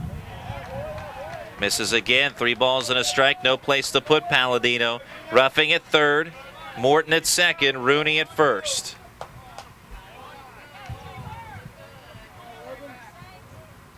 Four contest in the 5th.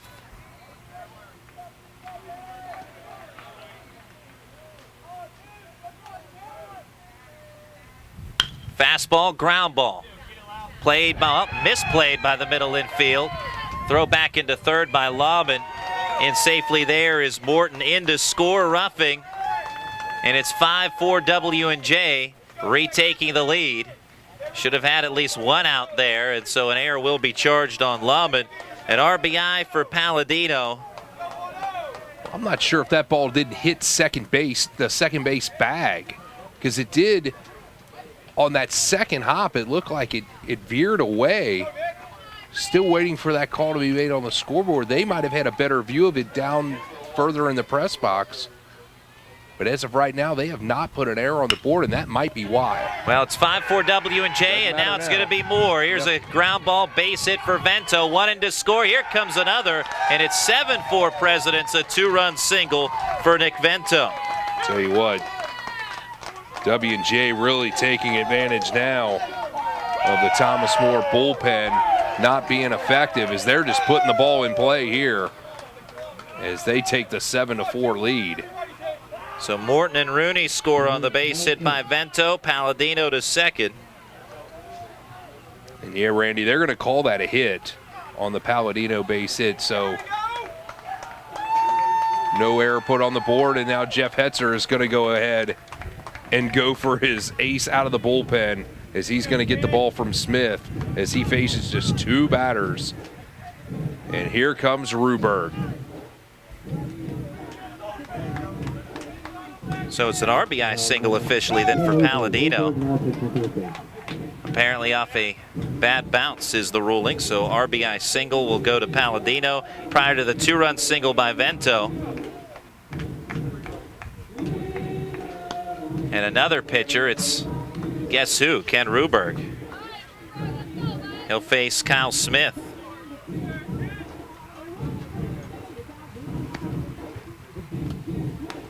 So that means you can officially close the book on Logan Miller, who goes 1 inning, gives up 5 hits, and is charged with 4 runs, and they're all earned.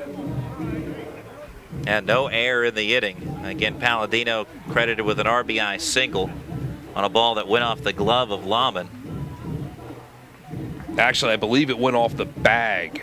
When he went to reach down to field it on the short hop, I believe it hit second base itself, and that's how it got away from him. That's the only really way to be able to explain how that ball trickled away and it not be charged as an error.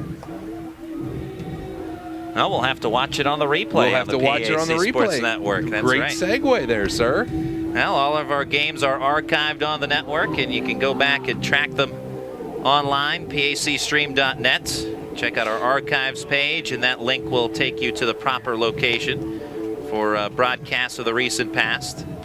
W&J right now with a 7-4 lead in the 5th, and still nobody out in the inning with runners at first and second. And you can also follow the network on Twitter at PAC Sports. On Facebook, you can like our Facebook page. All the social media, we have it covered. 7-4 Presidents looking for a big inning. Already 3 in, and still nobody out. Kyle Smith with an RBI single in the 4th inning.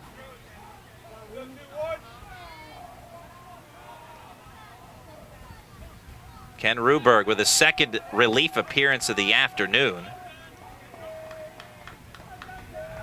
In Game 1, Ruberg earned the win. Went 3 scoreless innings, not allowing a run or a hit. And the side armor deals, and the ball bunted foul, strike 1. Of course, Baird has had a long time to rest down there during this inning, where 3 runs have scored and 2 pitching changes.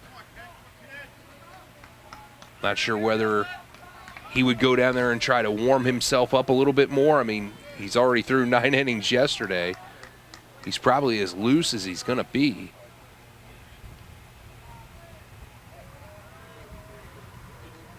Oh, 1. Hit on the fists and pop back to the screen. 0-2. And no one up in the bullpen right now for W&J if you're thinking ahead toward the next inning, with Baird seeing some extended rest here during this long top of the 5th.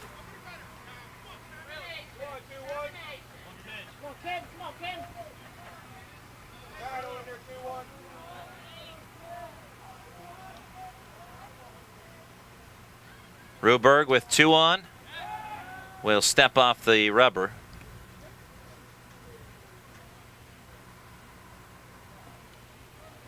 Palladino at second, Vento at first. 3 runs already in this top of the 5th. 0-2 pitch. Smith, fly ball, driven to deep left center field, and this is going to bounce in and then over the fence for a book rule double.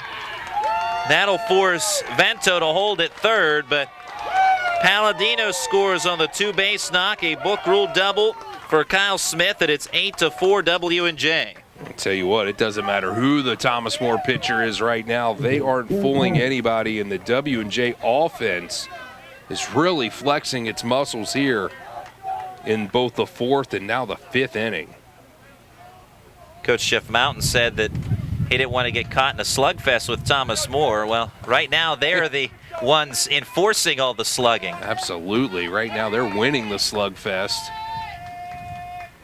They're throwing the blows, that's for sure. And it's now 8-4. Derek Helbing, fielder's choice RBI, an inning ago. He's 0 for 2. And 2 in scoring position. Nobody out. Ruberg brings low and away, ball 1.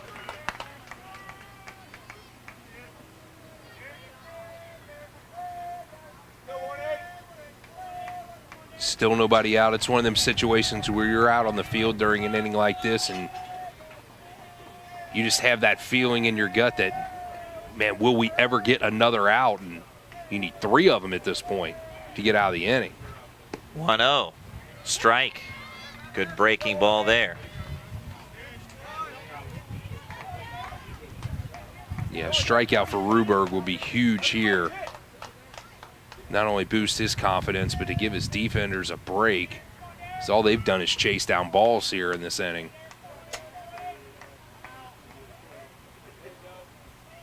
Stepping out of the batter's box is Helbing. Well, it's do or die here in this game. Winner claims the PAC championship, and the Presidents now with a 4-run lead. 1-1 inside.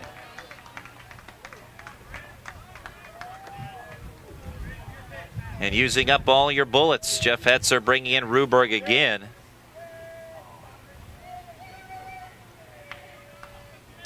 And he's been so effective.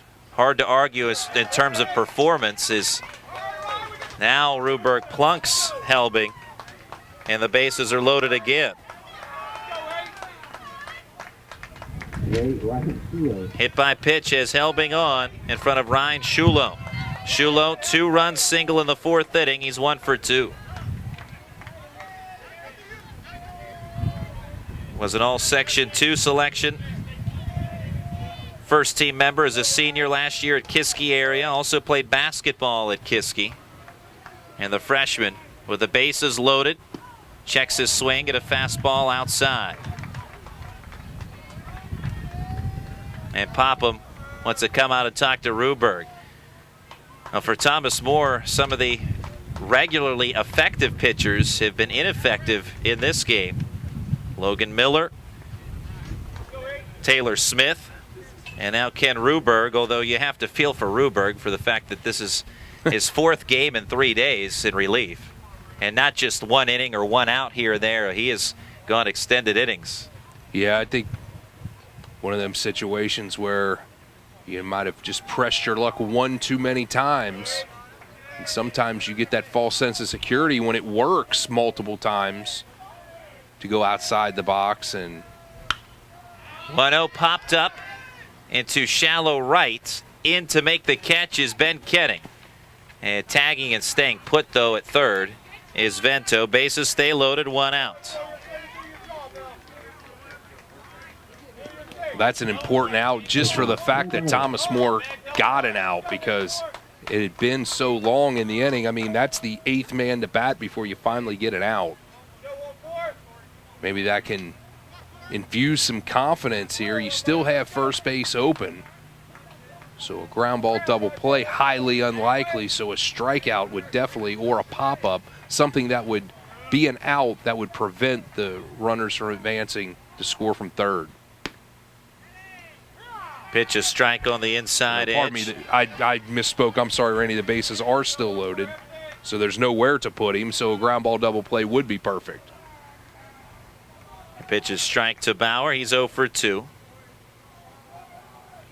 Designated hitter in this game. Goes after the 0-1 and lines it back to the screen. 0-2.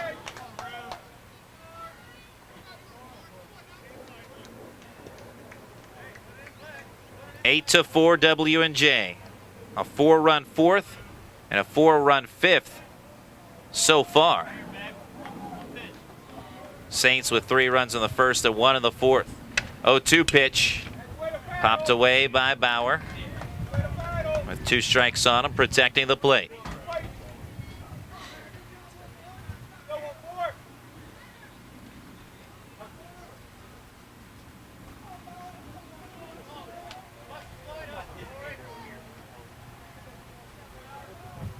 From the stretch, Ruberg deals another 0-2. This one a fastball high.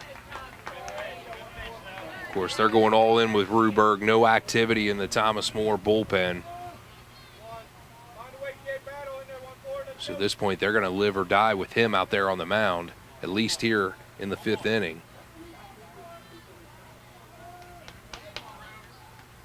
1-2.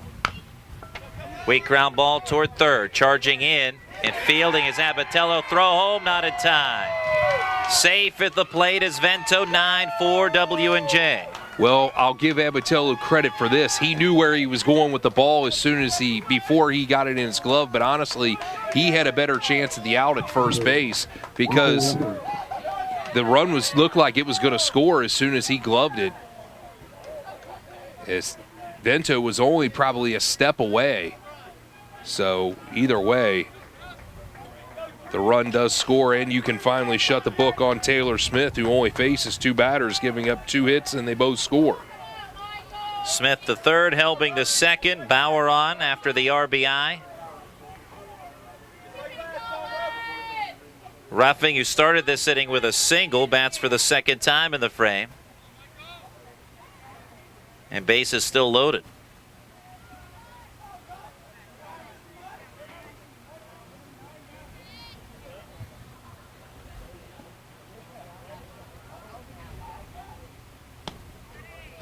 Strike at the knees to Michael Ruffing. He walked in the 3rd inning, singled and scored, as we mentioned, to start this frame. Also stole a base.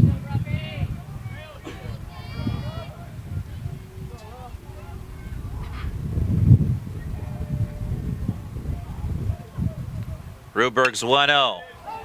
Ball hit to deep right field. Kenning has room, makes the catch. Tagging from third is Smith, and he'll score. It's now a 10-4 game for W&J. Helbing also advances to third on the fly out.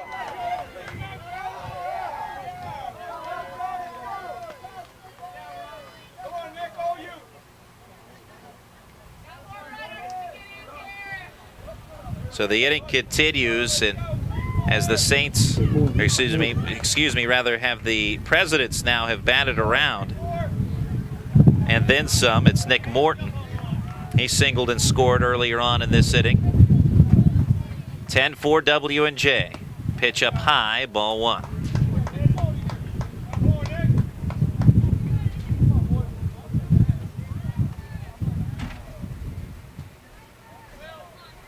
A lengthy top of the 5th inning here for the W&J bats. 2 outs and runners at the corners. Ruberg comes with the 1-0. Grooves in a strike.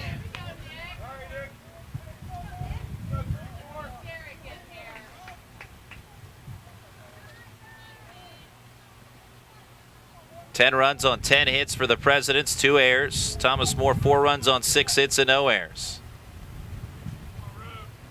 Runner for first takes off. 1-1 pitch is popped out of play down the right field side. So going back to first as a result will be Corey Bauer.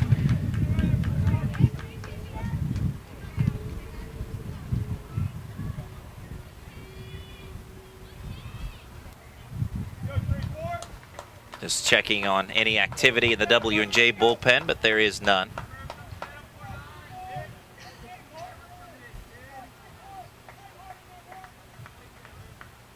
One-two, ground ball, left side of the infield. 2 hopper to Wolfel. He'll go the short way for the force outs of Bauer, and the inning is over. Mercifully, as far as the Thomas More Saints are concerned, as the W&J Presidents put up 6 runs and have a 6-run lead. We move to the bottom of the 5th. The score, W&J 10, Thomas More 4. You're listening to the PAC Baseball Championships, brought to you by Sport Clips. Tri-County Patriots for Independent Living is raising funds for renovation and new construction of the YWCA building on West Maiden Street in Washington. Triple is a membership organization of people with disabilities and their families, friends, and neighbors. Triple's vision is to embrace the Y's historic, uplifting character while creating a state-of-the-art, fully accessible community center. We are accepting various types of donations for the rehabilitation of the Y.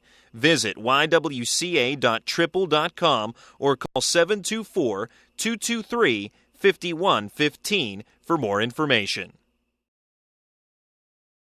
I'm Erica Gunther, and I'm a nursing student here at Thomas More College. Everybody knows each other. You can't go 10 feet down the hallway without saying hi to probably 3 people that you know from either a classroom or a sport or from meeting from one of the clubs or organizations here on campus, because we have so many of them. They want to show you what college is going to be like.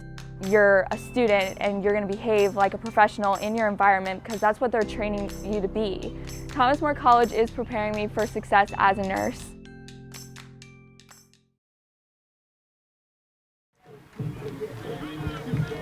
Glad to have you with us today on the PAC Sports Network. From Thomas More Field, the visiting W&J Presidents on top 10-4 over Donovan Pogue and the Saints. A 6-run top of the 5th for the Presidents. That ties for the second highest run total in a single inning this season for W&J. The Presidents did score 8 runs against Allegheny earlier this year at a single frame. Jared Baird back on the bump, brings a strike to Donovan Pogue. Seems like an eternity since Baird's been on the mound last, although Baird's okay with that because 6 runs crossed the plate a half inning ago for the Presidents. 0-1 pitch is low, ball 1. Donovan Pogue, the hero, or one of the heroes from the Game 1 victory for Thomas More today, with a 3-run homer, breaking a 4-4 tie in the 8th. Fastball for his strike. And now 1-2 on Pogue.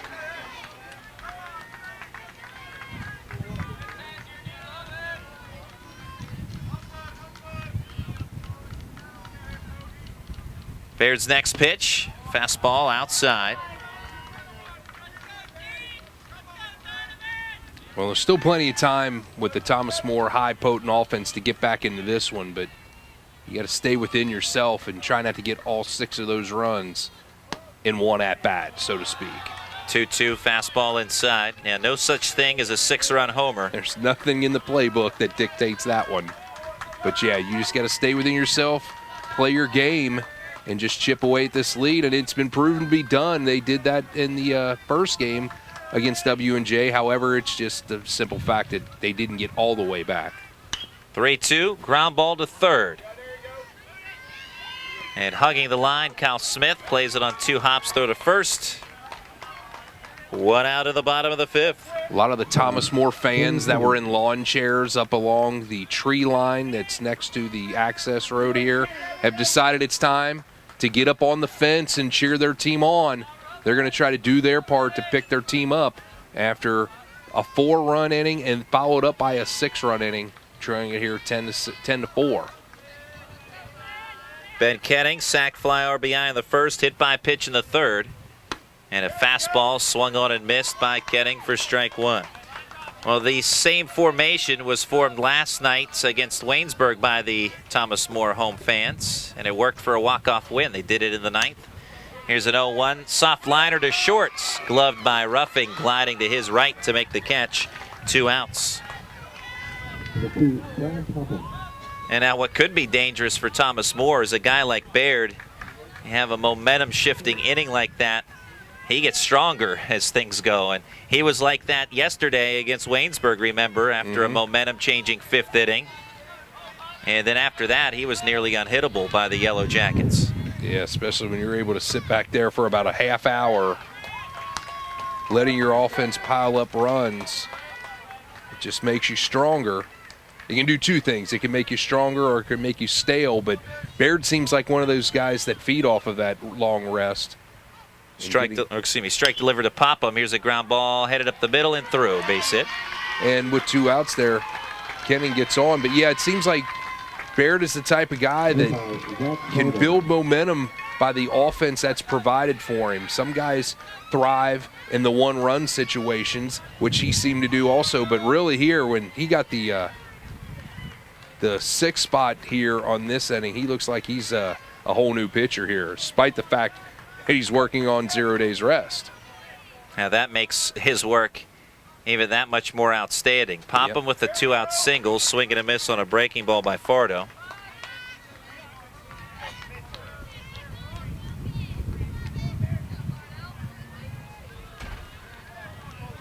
Absolutely tremendous work by Baird in back-to-back days. And all 4 runs scored by the Saints are unearned. Here's a hard ground ball played by Ruffing. He'll flip to Palladino covering the bag at second, and the inning is over. A single by Popham. He's left aboard. Score after 5. It's W&J 10, Thomas More 4. You're listening to the PAC Baseball Championships, brought to you by Sport Clips. When you're seriously in debt, you know that feeling. It returns every time the phone rings. Things are out of control. A job you were counting on didn't come through, or you got sick. No matter how it got to this point, your creditors don't care or understand, but I do. It's not too late. I can help. If you're embarrassed, overwhelmed, or frustrated, don't be. I'm not here to judge. I'm here to help, and you do need help. Please call me. There is a way out, and I'll get you there.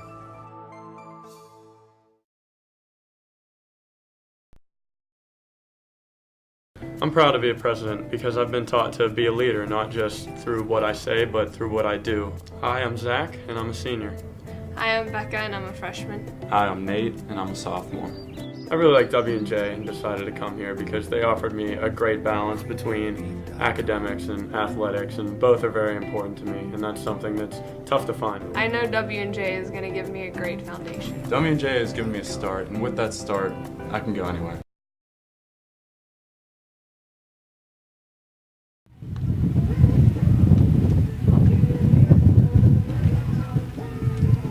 Sixth inning, it is 10-4 W&J over the Thomas More Saints. Saints grabbed a 3-run lead early in this one. 3-run first inning, sac fly RBI by Ben Kenning, a 2-run double by Brad Popham. W&J, though, taking a 4-3 lead in the 4th. RBI single by Kyle Smith, fielder's choice RBI by Derek Helbing, and a 2-run single by Ryan Schulo. Thomas More even the score in the bottom of the 4th. Marcus Wolfel driving in a run with an RBI base hit.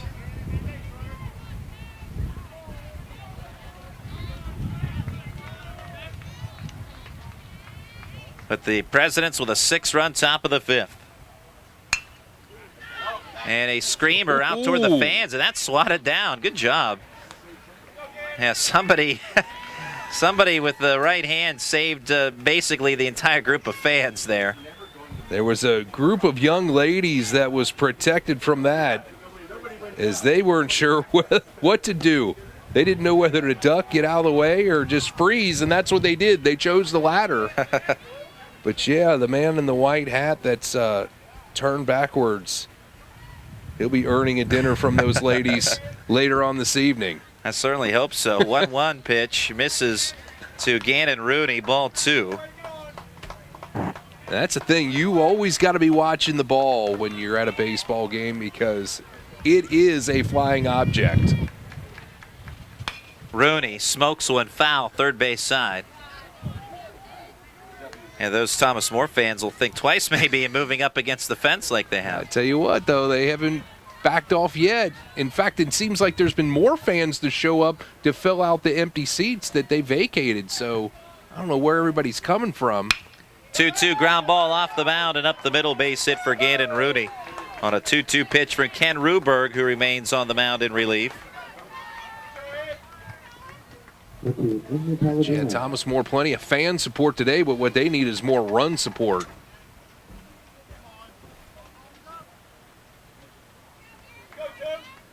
Anthony Palladino, couple of singles, 2 runs, an RBI. W&J pounding out 10 runs on 11 hits. Ruberg will, before he comes set, take a look back toward first and step off. And the Presidents in the 5th inning, that big 5th. RBIs coming from Palladino, Smith, Bauer, a 2-run base hit by Vento. Here's a looper on the infield. Glove by Abatello, who throws to first. That sets aside Palladino, and Rooney moves to second. Out recorded 5-3. Yeah, almost like a swinging bunt, and it's pretty much the same result as it advances the runner from first to second.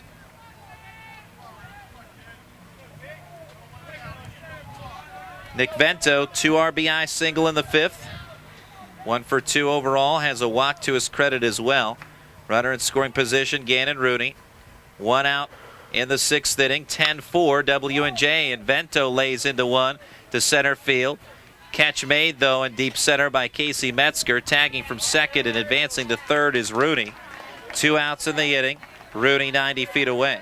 That's another thing this running game for W&J is really good at, is what seem to be routine fly balls because of the speed. You have runners tagging up, advancing. A lot of times you don't see a lot of that unless it's to score from third base, but a lot of tagging up at second, advancing to third I've noticed during the course of the weekend.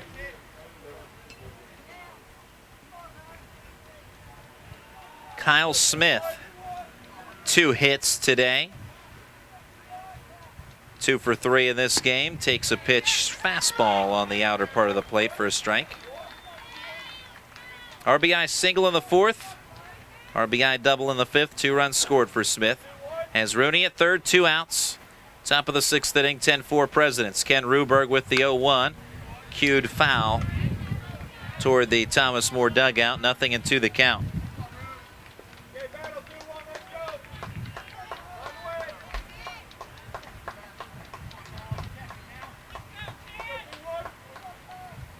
Ruberg, the oft-used right-hander, side armor for the Saints with the 0-2. Popped up. This will sail out of play into the lawn seating area, first base side.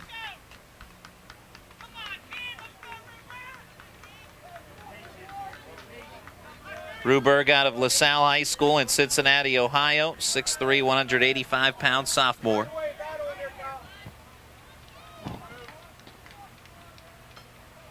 Oh-2, bounding ball over the mound, glove by Wolfel to his left, quick throw to first, inning over. Single by Rooney, he's left on. After 5.5, it's W&J 10, Thomas More 4. You're listening to the PAC Sports Network and the PAC Baseball Championships, brought to you by Sport Clips. When you are in need of fast, affordable, and professional voiceovers, contact Time Ad Productions. Time Ad Productions offers voice services for business presentations, documentary narrations, radio, television, imaging, and commercials, movie trailers, corporate phone systems, websites, audiobooks, and more. Visit or contact us online at www.timeadproductions.com.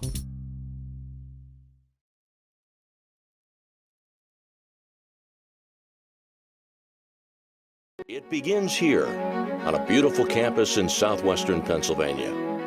At Waynesburg University, students become leaders in education, in business, in government, and science. They learn to tackle real-world issues with innovation and purpose, and are prepared for these roles within a community that fosters spiritual growth. Waynesburg University, a tradition of faith since 1849.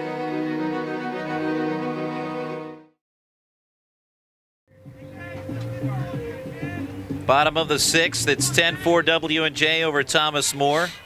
For the Saints, Metzger, Wolfel, and Abatello to bat. Jared Baird, the starting pitcher for the W&J Presidents. He earned a complete game win yesterday against the Waynesburg Yellow Jackets. Swing and a miss at a pitch on top of home plate, strike one to Casey Metzger. And we're just talking in between innings how, I mean, it's really an astonishing feat what Baird has been able to do. 0-1 ground ball off the mound and up the middle, base hit for Metzger. And a lot of respect for him with his personality. Bulldog on the mound. He wants the ball in his hands, the senior. And he's about as hot of a pitcher that you could probably find in all of Division III, quite frankly. No kidding. I mean, if things go to the way they continuing to roll, you'd have to really look that up. Consecutive 9-inning complete games. When's the last time that's happened? Pitch low for a ball. And to clear that up, consecutive in consecutive days. Right, consecutive days. Yeah, that's what with makes zero that, rest. that would, I mean, that you'd have to dig deep, I'm sure, in the record book. On all levels of baseball, for that matter. 1-0.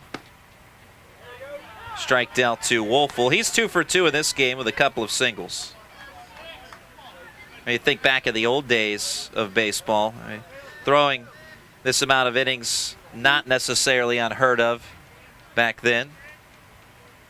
Think of pitchers, of course, me being a Western Pennsylvania guy, Pittsburgh Pirate pitchers like Vernon Law, who went long innings.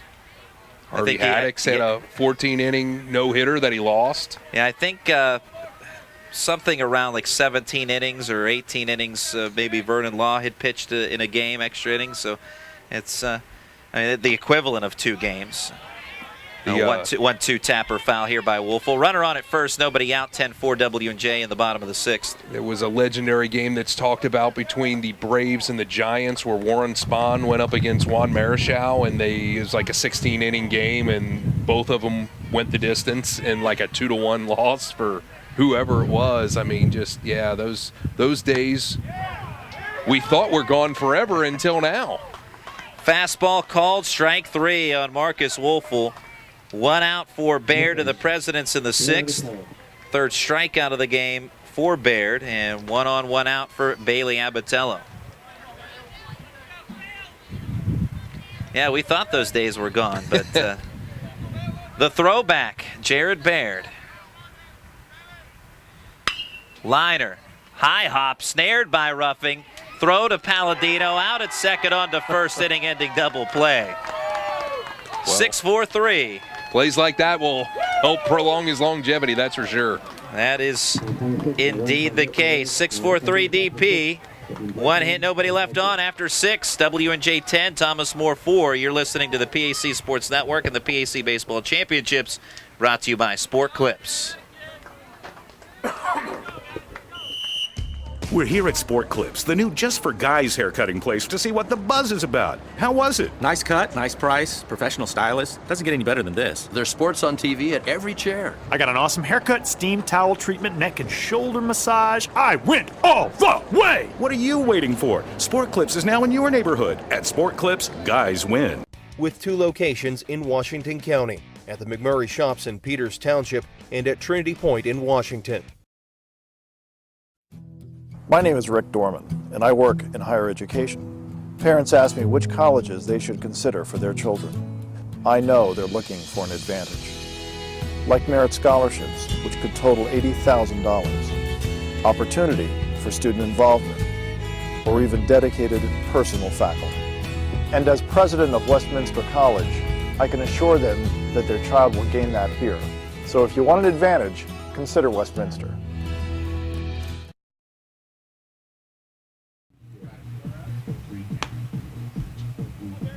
W&J with a 10-4 advantage over the Thomas More Saints. Last year, Thomas More winning the PAC title at W&J's Ross Memorial Park. Here today, the Presidents want to return the favor, trying to win a championship on Thomas More's home field. Ken Ruberg in relief, facing Derek Helbing.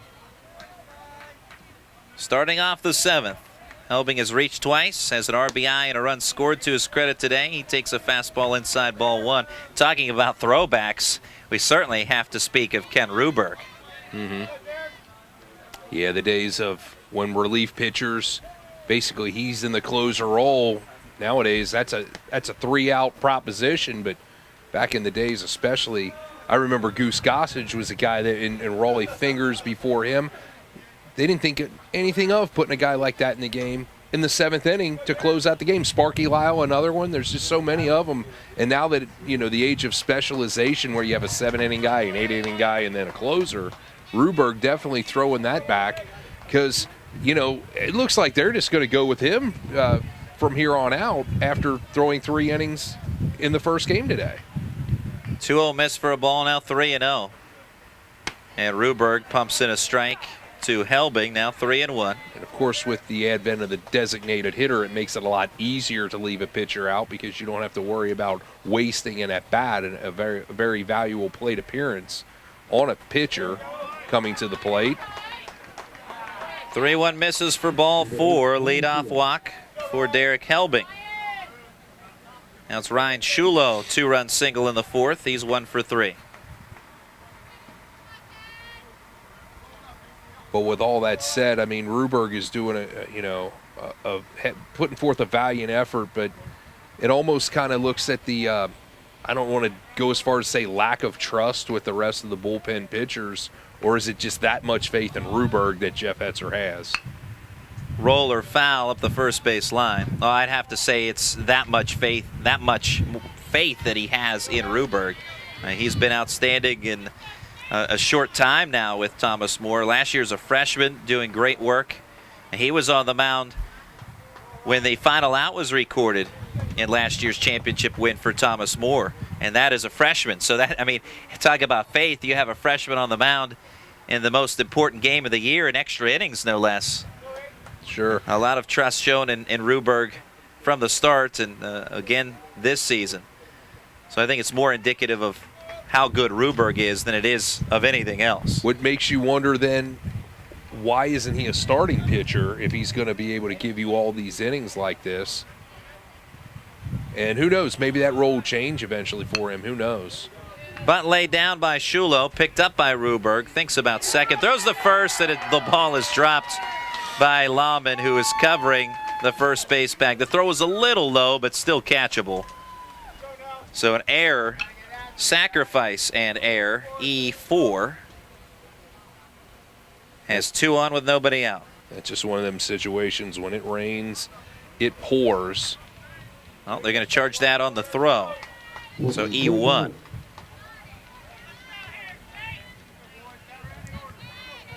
Either way, W&J's trying to give you a free out in order to advance his runner, and you're not going to accept that by making a fielding miscue. That's something that's definitely got to be cleaned up as the Saints move forward.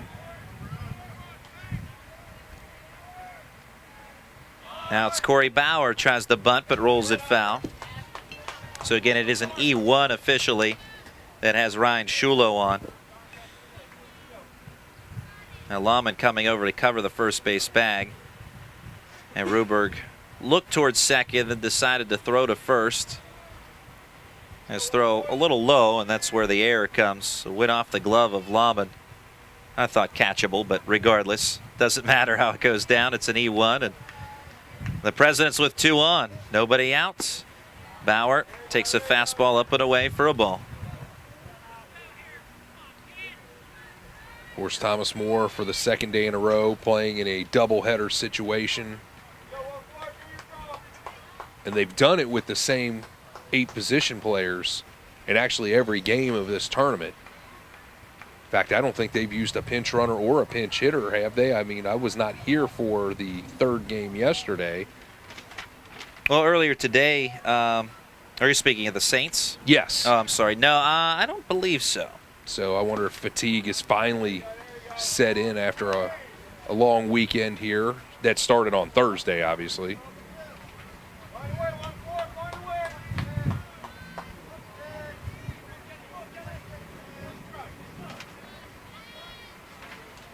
Trying to pull up my paperwork here to verify that, but I'll work on that in the meantime as Bauer has a 2-1 count.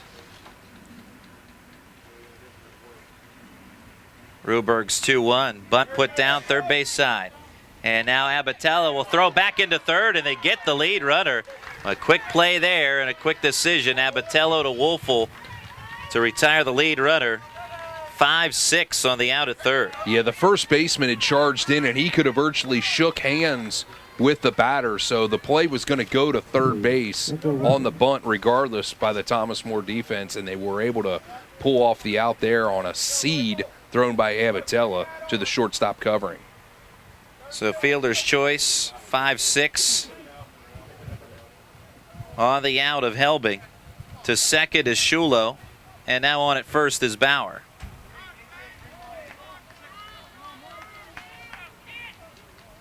Michael Ruffing singled and scored in the 5th.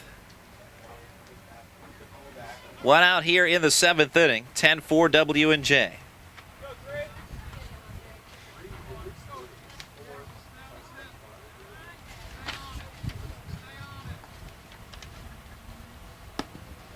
Pitch up at the letters. 1 ball, no strikes on Ruffing.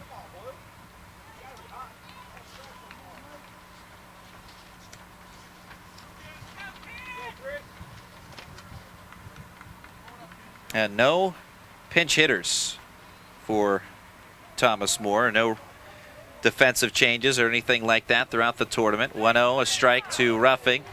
1 ball, 1 strike, 1 out, 2 on here in the 7th. W&J pretty much with a set lineup as well. Only a few times have there been any sort of changes, either defensively or with pinch hitters. It's happened on occasion, but not all that often. 1-1, and a hard ground ball by Ruffing on a hop. Play by Connor. Throws the second out there. Wolfel back to first. Whoa. 3-6-3 double play. How about that? Some good defense there to clean up the inning for Thomas More after a walk and an error. The 1 left on for the Presidents. 7th inning stretch time at Thomas More Field. Your score, W&J 10, Thomas More 4. You're listening to the PAC Baseball Championships, brought to you by Sport Clips. Tri-County Patriots for Independent Living is raising funds for renovation and new construction of the YWCA building on West Maiden Street in Washington. Triple is a membership organization of people with disabilities and their families, friends, and neighbors. Triple's vision is to embrace the Y's historic, uplifting character while creating a state-of-the-art, fully accessible community center. We are accepting various types of donations for the rehabilitation of the Y. Visit ywca.triple.com or call 724-223-5115 for more information.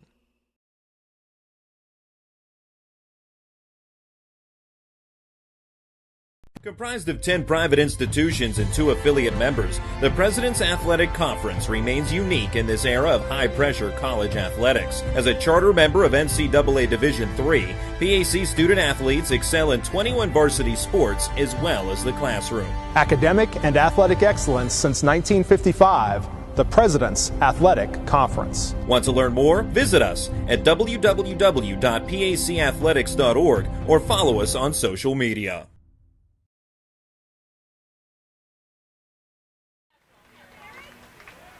Bottom of the 7th inning for Thomas More. Ben Lauman will lead things off. He's 1 for 2 with a single and a run scored in the 1st inning. Sacrifice bunt in the 4th.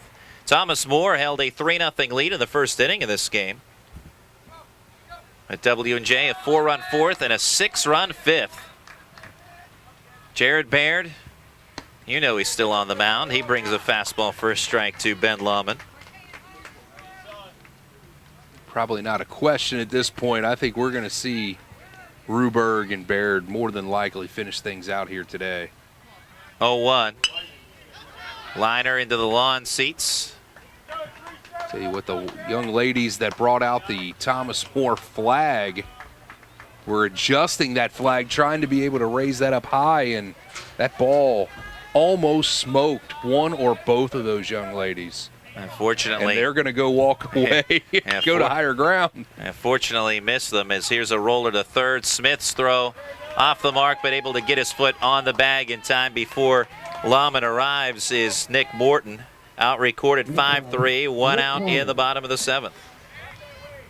Yeah, you definitely got to keep your head on a swivel when you're a spectator at a baseball game, especially when you're not protected by the screen behind home plate and partially up the baselines. Lefty versus lefty here. Baird to Connor.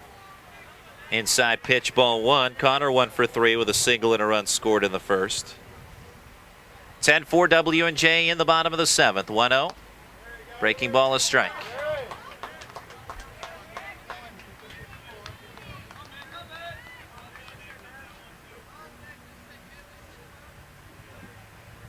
One coming.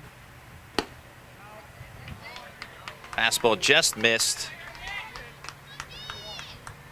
Looked like a good pitch, just missed evidently below the knees. Here's a 2-1.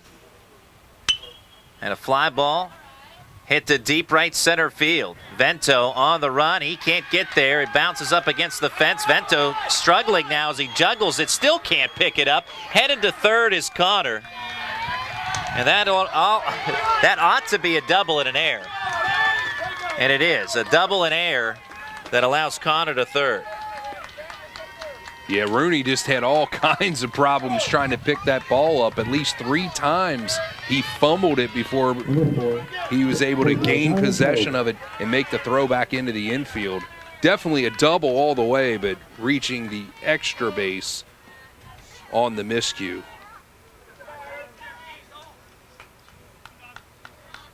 Well, that double, we'll see if that sets the table now for Donovan Pogue and the Saints to get a big inning of their own going. President scoring 6 runs in the 5th. Thomas More trailing by 6. Fastball, a strike to Pogue. He's 0 for 3. Reached on a fielder's choice and scored in the first inning.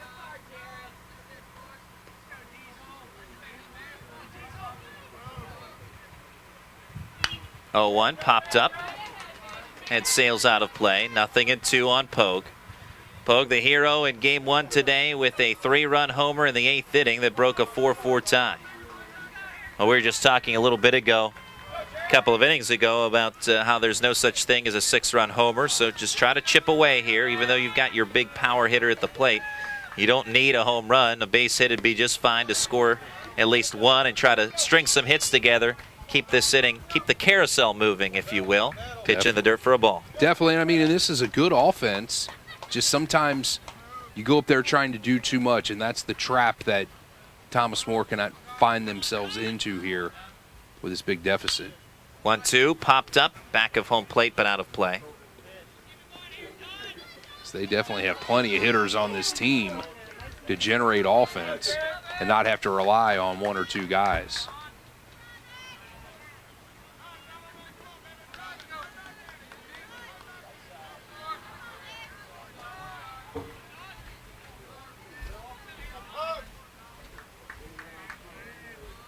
Baird's 1-2. Pogue slaps it into right field. Base hit fair down the line and will roll into the foul quarter. Connor scores as it's a 10-5 game. RBI double for Donovan Pogue. Outstanding piece of hitting by Pogue as he goes the other way. Kind of guides it down that right field line to make sure that if he puts it in play, that runner can score from third and then ends up getting the extra base out of it when it rolls into the bullpen area. And Pogue went down and got that one. And with one run in and a runner in scoring position, it's Ben Kenning.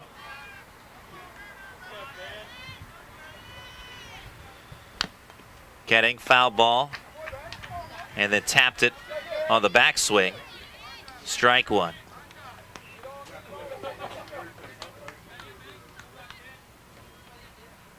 So Baird, back-to-back doubles against him. And that prompts the W&J bullpen to start. Right-hander up. Bryce Schnatterly was tossing earlier on in the bullpen a couple of innings ago. I believe that is him again. 0-1 tap foul behind home plate, 0-2.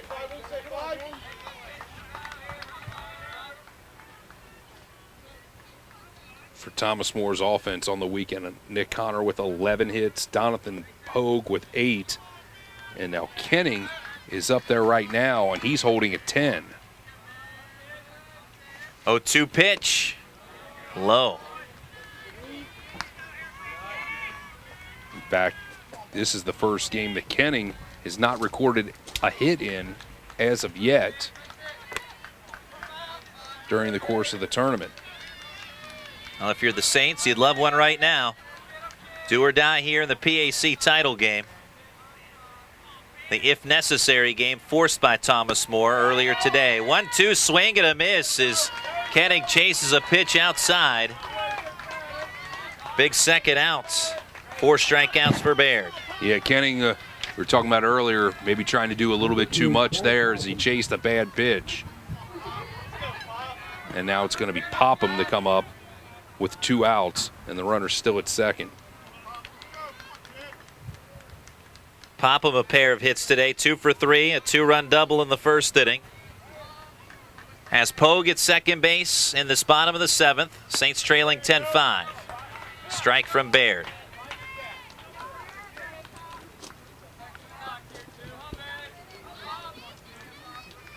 Popham had that big hit in the first inning, 2 RBI double, but man, that seems like a million miles ago.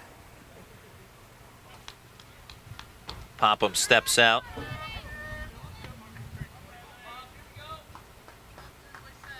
And Saints held a 3-0 lead to begin this game. But now 10-5 Presidents. Saints trying to battle back. Fastball. 0-1 up and outside. 1 ball, 1 strike. Yeah, and they had the 3-0 lead and seemed to be in command. You know, the starting pitcher, Tony LaCourte, was just cruising right along, but of course, with his limited experience this year and activity, you knew he was eventually going to hit the wall, and it was the bullpen up until Ruberg came in that really let them down. 1-1 yanked foul, left field side. A 4-run 6th inning, and a 4-run 4th inning, and a 6-run 5th inning. So all 10 of these runs scored by the Presidents in 2 innings of work.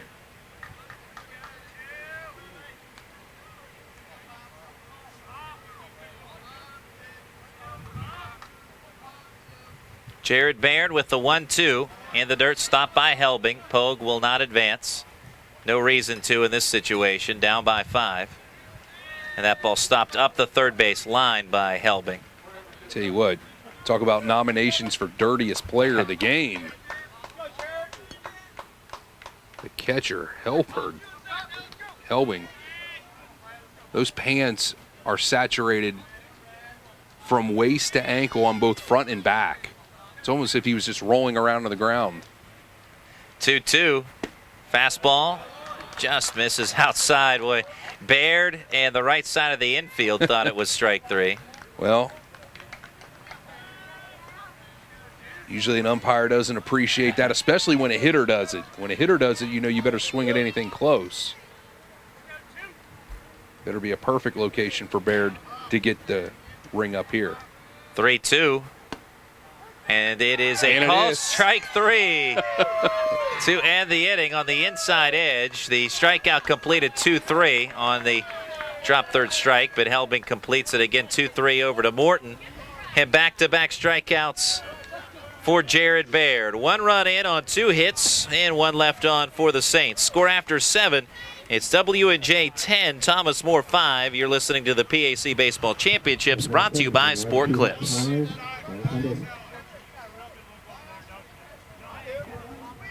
Beachy's Place, located at 400 West Pike Street in the Meadowlands, is the restaurant and bar that has been serving home-cooked food for over 60 years. Located just minutes from the Tanger Outlets, the Meadows, and the Racetrack Road hotels, you can enjoy a different event every night like Wing Night, Speakeasy Saturday, and Build Your Own Night. On any day, you can see their culinary team hard at work bringing new flavors to the small town of Meadowlands. Visit them at beachysplace.com and see the online menu and daily specials, or call them at 724-222-7079. Beachy supports the local farms, butchers, and breweries by using their products as their ingredients every day. Beachy's Place, specializing in comfort food for local people with local flavors from a local family.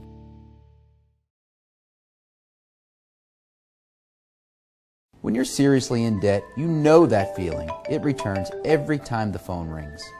Things are out of control. A job you were counting on didn't come through, or you got sick. No matter how it got to this point, your creditors don't care or understand, but I do. It's not too late.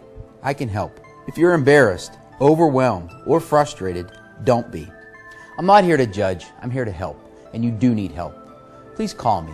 There is a way out, and I'll get you there.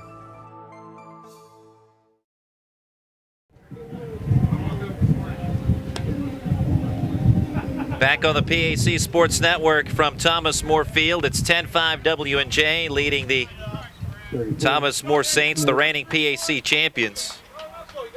W&J trying to win its second title in 3 years. The Saints hoping to win their fourth title in 6 years. Won last season at W&J. Presidents won in 2013. It was Westminster in 2012, and the Saints back-to-back in 2010 and 2011. Ground ball to third, played by Abatello. Throw to first sets aside Nick Morton to start the eighth. One out. Just what the doctor ordered for Ruberg is first pitch swinging, put it in play and get an out. Move on to the next guy. Gannon Rooney, 3 singles. He's 3 for 4. 2 runs scored. Shows bunt, pulls back, it's a strike.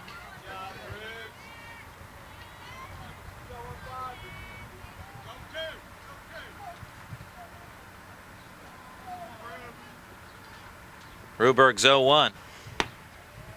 Fastball up at the letters. 1 ball, 1 strike.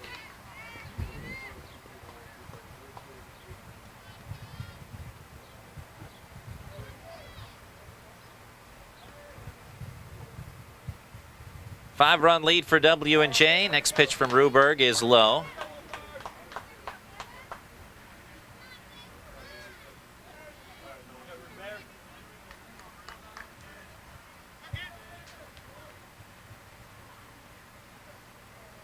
Kick in the 2-1 from the Thomas More reliever, and Rooney hits this to deep left and say goodbye. It's a solo homer for Gannon Rooney, his second home run of the tournament and 5th home run of the season. W&J 11-5. Oh, Rooney got the tournament started off right when he hit the very first pitch he saw for a home run back on Thursday, and now in what could possibly be his final at-bat of the tournament, goes yard again.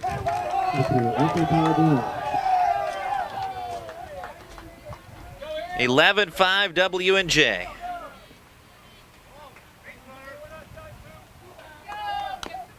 Foul ball by Anthony Palladino for a strike. He's 2 for 4 with a pair of singles, an RBI, and 2 runs scored.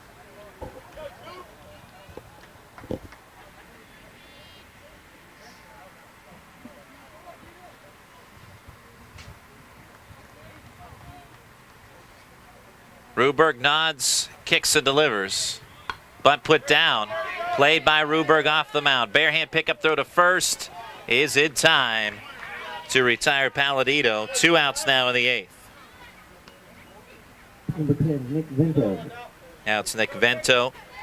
2-run single back in the 5th. Also a walk today. He's 1 for 3. Vento, the strong-armed right fielder for the Presidents.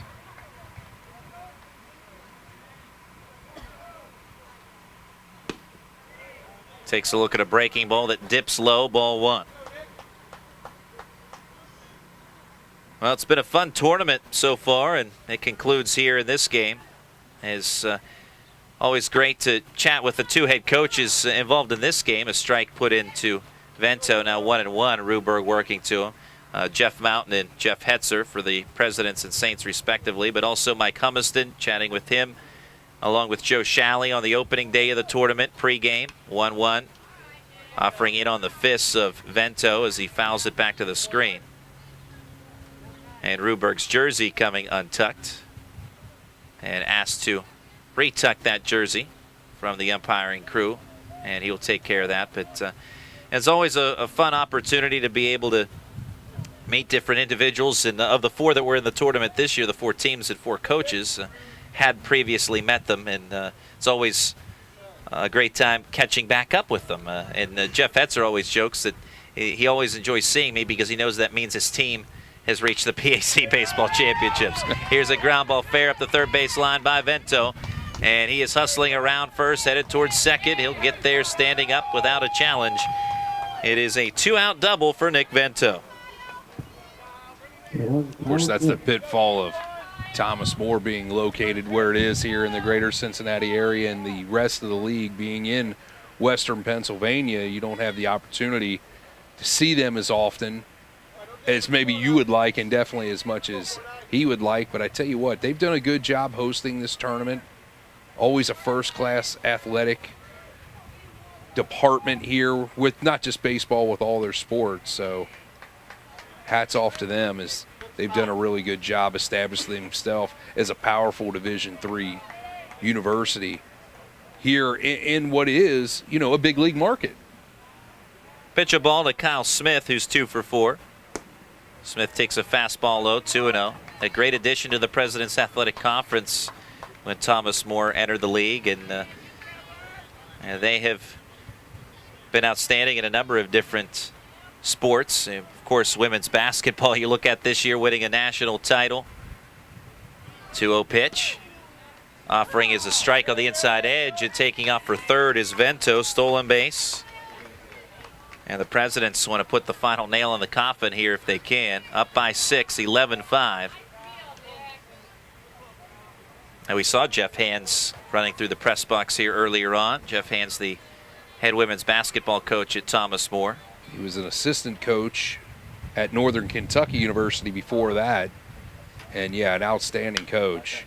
2-1 popped out of play by Smith, 2-2. High-level high school coach here in the area, down at Lexington Catholic High School and also at Holy Cross. There's a lot of fun following the Saints, not only this season during the regular season, but during their NCAA tournament run. 2-2 pitch. Fly ball left center field, and that's going to drop in for a base hit. So another run for W&J. It's 12-5 Presidents here in the 8th inning. RBI single for Smith. That's his 3rd RBI of the game. Yeah, nice piece of hitting by Smith, and I'm thinking Ruberg's gas tank might finally have been out. He's already working on the backup gas tank.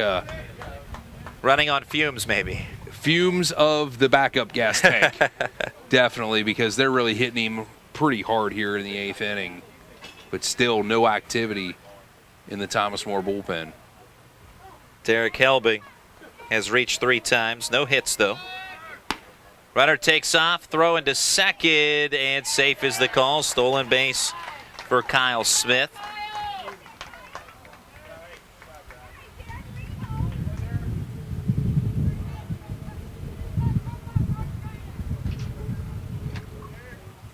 Derek Helbing.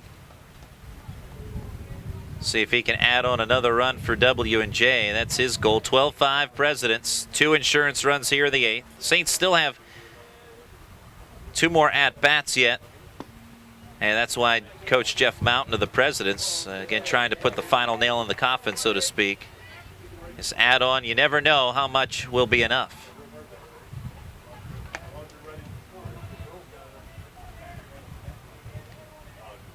Ruberg from the stretch.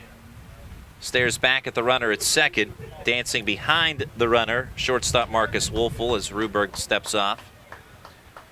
Yeah, getting back to the Thomas More women's basketball program, that's really been something locally that's been celebrated by everyone in the area, as they've done a really good job. Brian Neal before Jeff Hands. Of course, Brian Neal took the job over at Xavier, and Jeff Hands replaced him. Both those guys with Northern Kentucky University ties, by the way, because of the Nancy Winstall coaching tree. But, you know, they've always been able to get a lot of the best local basketball players here in Northern Kentucky to play at Thomas More. And then you add an outstanding piece like Sydney Moss, who also played high school ball in this area, but unfortunately some things happened at Florida where she became homesick. It was a family issue when her grandfather died. She wanted to get closer to her roots here, and to just literally fall into their lap like that. And then for a superstar player to not blow up the team ego-wise, to buy in and come in as a, you know, as a second-year freshman and be accepted by that group of girls, and how everything just worked out for them. Really a storybook situation for that program. Great chemistry amongst that team. As a 3-1 pitch, a called strike, now 3-2. Runner at second, 2 outs, top of the 8th inning, 12-5, W&J leading Thomas More. And one of the things about Sydney Moss that makes her so special is that you know, she's a tremendous scorer in her own right, but she makes everybody on the court better and facilitates perhaps better than anyone else that you'll find in the nation. And that's what makes her such a great player, is that she makes everyone else on the court better. Here's a ground ball through the left side of the infield, and now booted out and left by Fardo. So 1 in to score, 13-5 W&J, and Helbing on to second. So a single and an error. RBI base hit and an E7 out and left, as the Presidents continue to pour it on, now 13-5. Yeah, and I'm glad you said that about Sydney Moss, because as a high school player, she was tagged, and I thought unfairly, as having the reputation of being a selfish player. But, you know, it was because Sydney had to be the best player on her team. She had to go out and get hers, but she was also a smart enough player when she came here to Thomas More to realize that she was playing on a local all-star team, more likely, and so she was able to buy into a system that was already established and not really shake up the boat, and at the same time average 30 points a game, you know. So just an outstanding situation here, and willing for her to stick around more than 1 year, because she originally wanted to transfer to after leaving Florida to an SEC school. In Florida, of course, they blocked that, which they did have the right to do, and everyone figured she was coming here for 1 year until she could move on, and decided she liked it so much here that she's going to finish her collegiate career here. An outstanding young lady, and an outstanding program with the Thomas More women's basketball team. And count 2-1 here on Ryan Shulo. Trying to draw a hit by pitch, saying that ball hit him on the foot, but not the case. Warming up out of the bullpen, a left-hander for Thomas More, and that is Noah France. But along with the basketball program at Thomas More, of course, this baseball program has been outstanding. The men's basketball program has been in the hunt for a PAC title for several consecutive seasons. And the women's soccer team, national champions, PAC champions. The PAC champion softball squad coming here from Thomas More is there in the NCAA tournament today. We've been updating scores. Falling to DePauw earlier on today.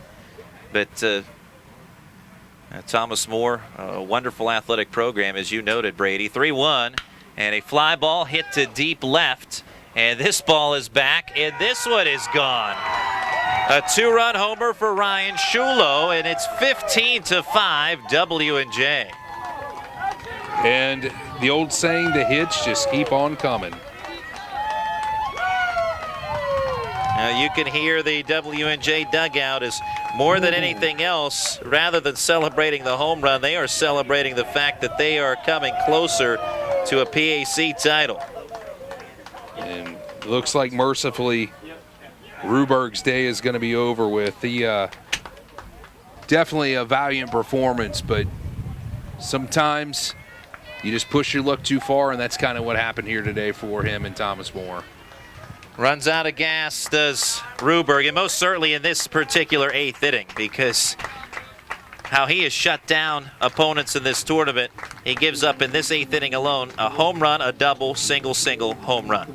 And you don't see that type of hitting coming against Ruberg unless he has indeed run out of gas, and that's been the case in this 8th. Is now Left-hander Noah France, a freshman, will enter the game. And we'll try to get this final out in the 8th inning. So W&J blowing things open now 15-5 in the 8th. For Ruberg, he ends up going 3 2/3 innings, giving up 7 hits, 6 runs, 4 of them are earned, a walk, and no strikeouts. So really did pitch well with the exception of the 8th inning.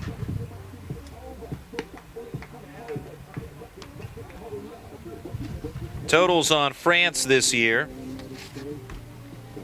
No wins, no losses, 10 appearances, a 1.80 ERA in 10 innings. Has allowed 3 hits, 4 runs, 2 earned with 9 walks and 2 strikeouts. Opponents hitting only .088 against him. So good work from this southpaw.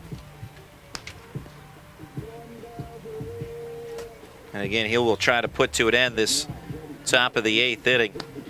Now Thomas More forcing this if necessary game with a 7-4 win earlier today against the Presidents. 3-run homer by Donovan Pogue. But the Presidents fell behind in this one 3-0, but have put up big inning after big inning. 4 runs in the 4th, 6 runs in the 5th, and now 5 runs in the 8th. So just exploding here. And again, I'll reference the comment from Coach Jeff Mountain. He said that he didn't want to be caught in a slugfest, but again, it's W&J providing all the body blows, and well, they've gone for the knockout punch here in the 8th. Here's France. Strike at the knees. Corey Bauer at the plate. 1 RBI today. He's 0 for 4. Reached a couple of times on a fielder's choice. 0-1 in the dirt.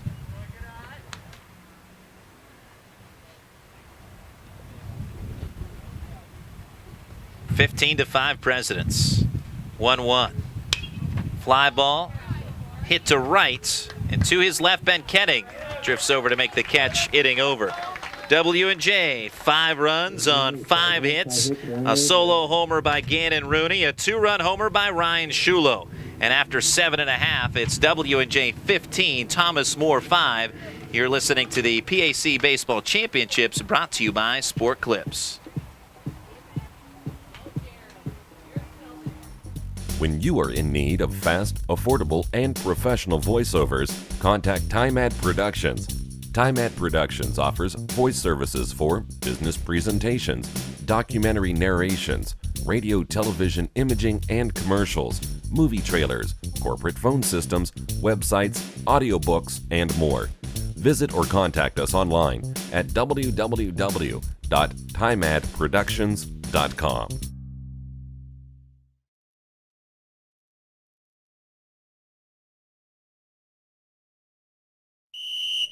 We're here at Sport Clips, the new just for guys haircutting place, to see what the buzz is about. How was it? Nice cut, nice price, professional stylist. Doesn't get any better than this. There's sports on TV at every chair. I got an awesome haircut, steam towel treatment, neck and shoulder massage. I went all the way! What are you waiting for? Sport Clips is now in your neighborhood. At Sport Clips, guys win. With 2 locations in Washington County, at the McMurray Shops in Peters Township and at Trinity Point in Washington.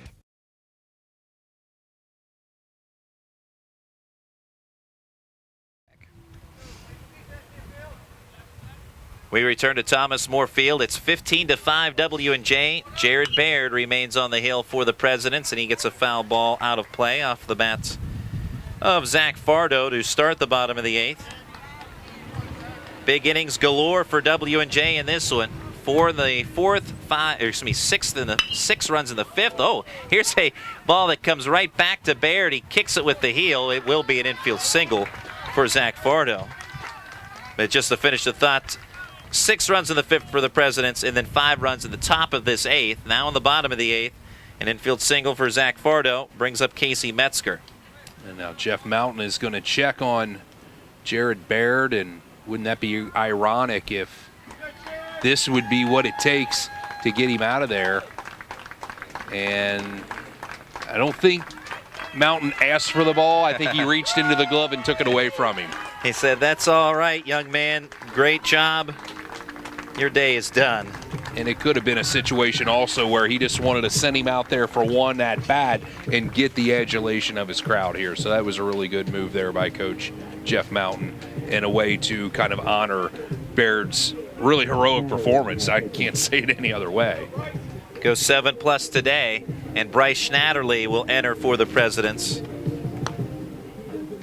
And I know we've belabored the point, but that was after on 0 days rest when he went 9 complete yesterday. Just an incredible performance. I don't know if I've ever seen anything like that, Randy. A point that needs belabored. Yes. Because, as you said, it's certainly an incredible feat. And so Bryce Schnatterly now in the game, making his 7th appearance of the year. He does have 1 start this season. 1-0 record with a 0.75 earned run average in 12 innings. Has allowed 8 hits, 1 run, which was earned. 1 walk and 7 strikeouts for Schnatterly this year. And he will try to put this one to bed if he can here for the W&J Presidents. Zach Fardo on with a leadoff single. And that was a heel kick by Baird that he was able to carry that ball high into the air. No chance that the Presidents could get Fardo from that point on, but Baird was unharmed by that. Kind of like a hacky sack type kick, if you will. Certainly was. But his numbers, book isn't completely closed, but I just wanted to say this. 7+ innings, 11 hits with the 4 runs, 5 strikeouts. To me, the most impressive statistic, 0 walks. And that was a big reason why he was able to stick around for 7 innings.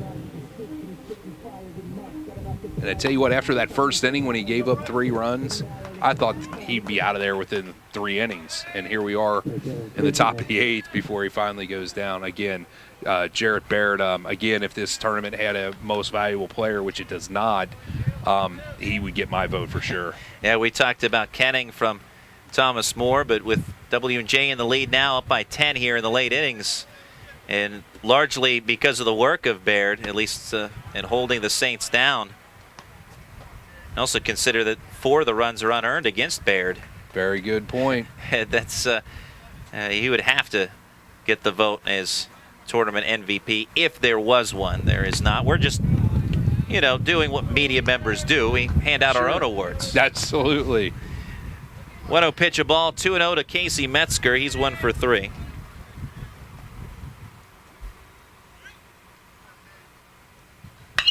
And a breaking ball, grounded to third. Smith will play it, throw to second. Palladino out there on to first. And a double play. 2 outs, nobody on now for the Saints.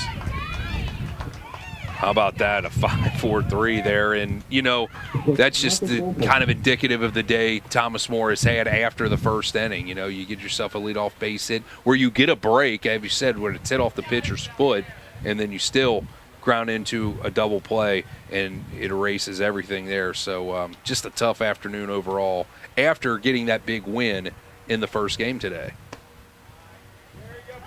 Pitch a strike at the knees to Marcus Wolfel. 2 hits, a couple of singles for the starting shortstop for the Saints. Offering from right-hander Schnatterly. Chopper over the mound, played by the shortstop Ruffing. Quick release throw, a little low, but handled well on the stretch by Morton. And the side is retired. A single, a double play, and nobody left on after 8. It is W&J 15, Thomas More 5. You're listening to the PAC Baseball Championships, brought to you by Sport Clips. Tri-County Patriots for Independent Living is raising funds for renovation and new construction of the YWCA building on West Maiden Street in Washington. Triple is a membership organization of people with disabilities and their families, friends, and neighbors. Triple's vision is to embrace the Y's historic, uplifting character while creating a state-of-the-art, fully accessible community center. We are accepting various types of donations for the rehabilitation of the Y. Visit ywca.triple.com or call 724-223-5115 for more information. Beachy's Place, located at 400 West Pike Street in the Meadowlands, is the restaurant and bar that has been serving home-cooked food for over 60 years. Located just minutes from the Tanger Outlets, the Meadows, and the Racetrack Road hotels, you can enjoy a different event every night like Wing Night, Speakeasy Saturday, and Build Your Own Night. On any day, you can see their culinary team hard at work bringing new flavors to the small town of Meadowlands. Visit them at beachysplace.com and see the online menu and daily specials, or call them at 724-222-7079. Beachy's supports the local farms, butchers, and breweries by using their products as their ingredients every day. Beachy's Place, specializing in comfort food for local people with local flavors from a local family.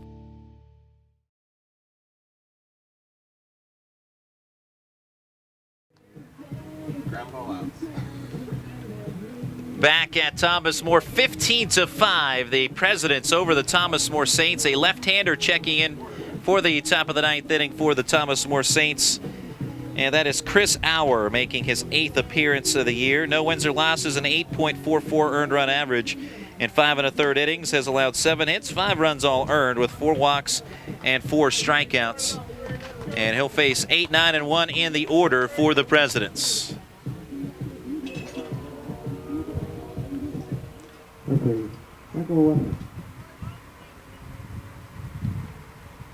Chris Auer, 6'3", 190-pound junior out of Cincinnati, Ohio, and Elder High School.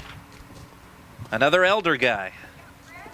Seems to be a theme, especially with Elder, LaSalle, Oak Hills, all 3 West Side Cincinnati area schools. Of course, Elder and LaSalle in the GCL South Greater Catholic League, and Oak Hills in the GMC Greater Miami Conference. Oh, and the 1-0 hits, roughing. Leadoff hit batsman. As you were saying. As I was saying, those are traditional, the Greater Miami Conference is, of course, more the public schools in Hamilton County, Southwest Ohio. Your larger ones, of course, your what you call Division I, which is your larger enrollments. And, of course, the GCL is probably the toughest football conference in all of Ohio. You got Elder, St. X, along with Moeller, and then LaSalle come bringing up the rear, who went to Division II and won a state championship this year. Or I should say, yeah, I guess it would be this year since we're still in the same school year, academic year. But, yeah, I mean, it's just the beat just keeps on rolling. But, you know, really underrated in how good the conference that is in baseball, especially with Elder and Moeller. I mean, Moeller's won, I believe it's been 3 consecutive state championships, and they're rolling right along this year as well. Count is 2-0 here on Nick Morton. 1 for 4 at the plate today with a single and a run scored in the 5th. Takes a strike, now 2-1. In between the second and third pitch of the at-bat, catcher Brad Popham coming out to talk with Auer. Runner at first, nobody out. Delivery low, 3 balls and a strike.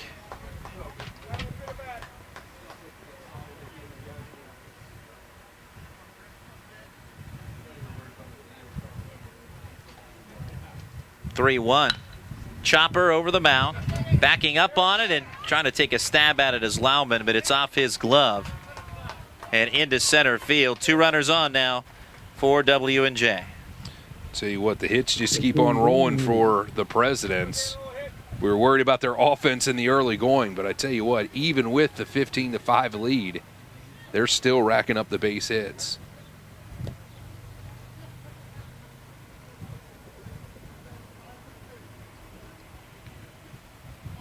So 2 on with nobody out for Gannon Rooney. Strike delivered to Rooney. He is 4 for 5. 3 singles and a solo homer.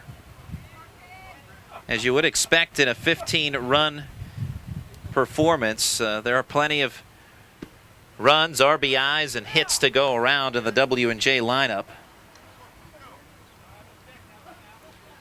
In fact, every batter has at least a hit or an RBI today. And I made the mistaken assumption when he hit that home run in the 8th inning that it could possibly be his final at-bat, but no. Here he is back up here in the 9th. 0-2, and he pops this one up into shallow left center field. Oh, this is trouble, and it drops in for a base hit. And the runners will go station to station. Well, that one in no man's land, and a tough play as it turned out for both Metzger and Wolfel. The two nearly collide. They did brush up against each other. Fortunately, are okay. But a bloop single for Rooney. That's a ball that the center fielder Metzger really has to take charge of, regardless of whether he's going to take it or not, because that's a tough play for the shortstop. That's an awful long way for him to run with his back turned partially to the infield, and really Metzger needed to make that play. Strike to Anthony Palladino. So a hit batsman, a hit, and a hit. Bases filled, nobody out. And in this game, when things are going good for you, they're going good. You pop a ball up, and you get your 5th hit of the game, Gannon Rooney. Good friend of mine, Scott Schweitzer, the head baseball coach at Campbell County, he always refers to this line when something like that happens. That is when you know you're living right. Exactly. 0-2 the count. Pitch in the dirt to Anthony Palladino. 1-2 now. Now W&J living right now.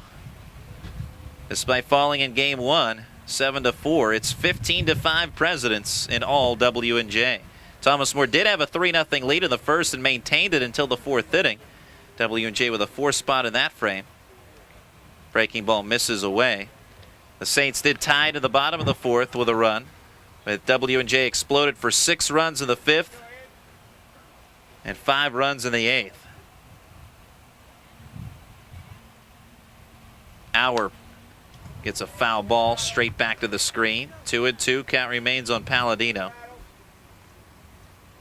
Trying to protect the plate here. Palladino valuing his at-bat here in the late innings. We're in the top of the 9th, 15-5 your score.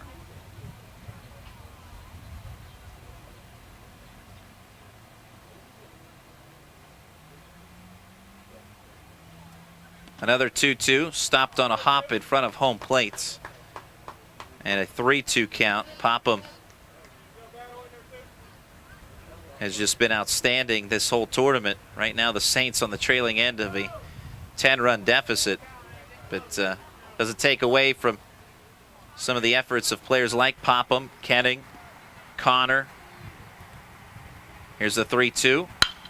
Roller to second. Lahman handles, flips to shortstop Wolfel, who covers second. No throw to first.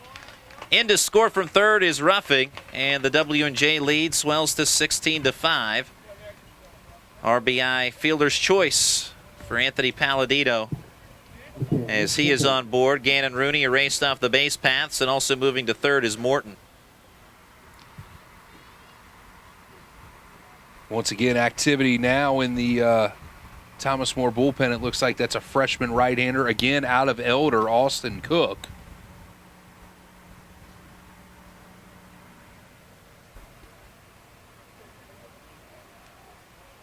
And how about Ruberg down there as the protector after all he's been through today? I tell you what, that is the consummate teammate right there.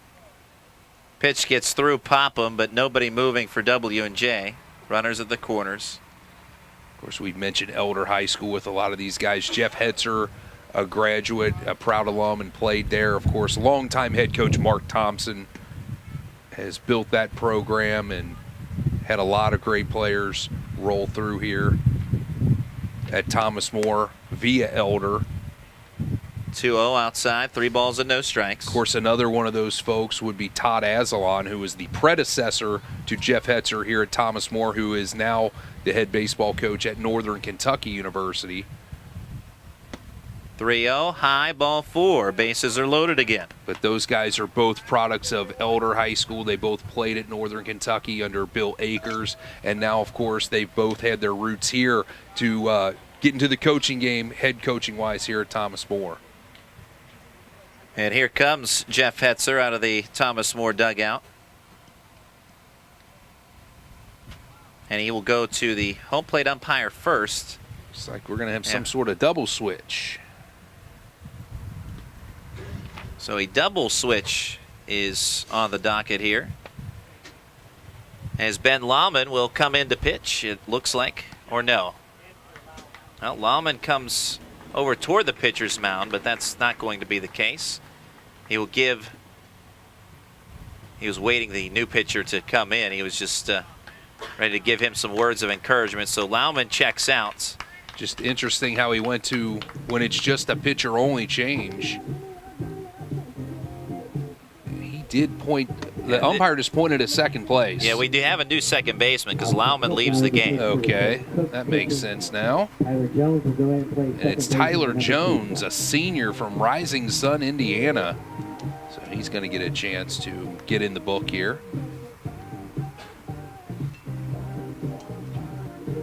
So Tyler Jones in at second base. Yeah, only making his 10th appearance of the season.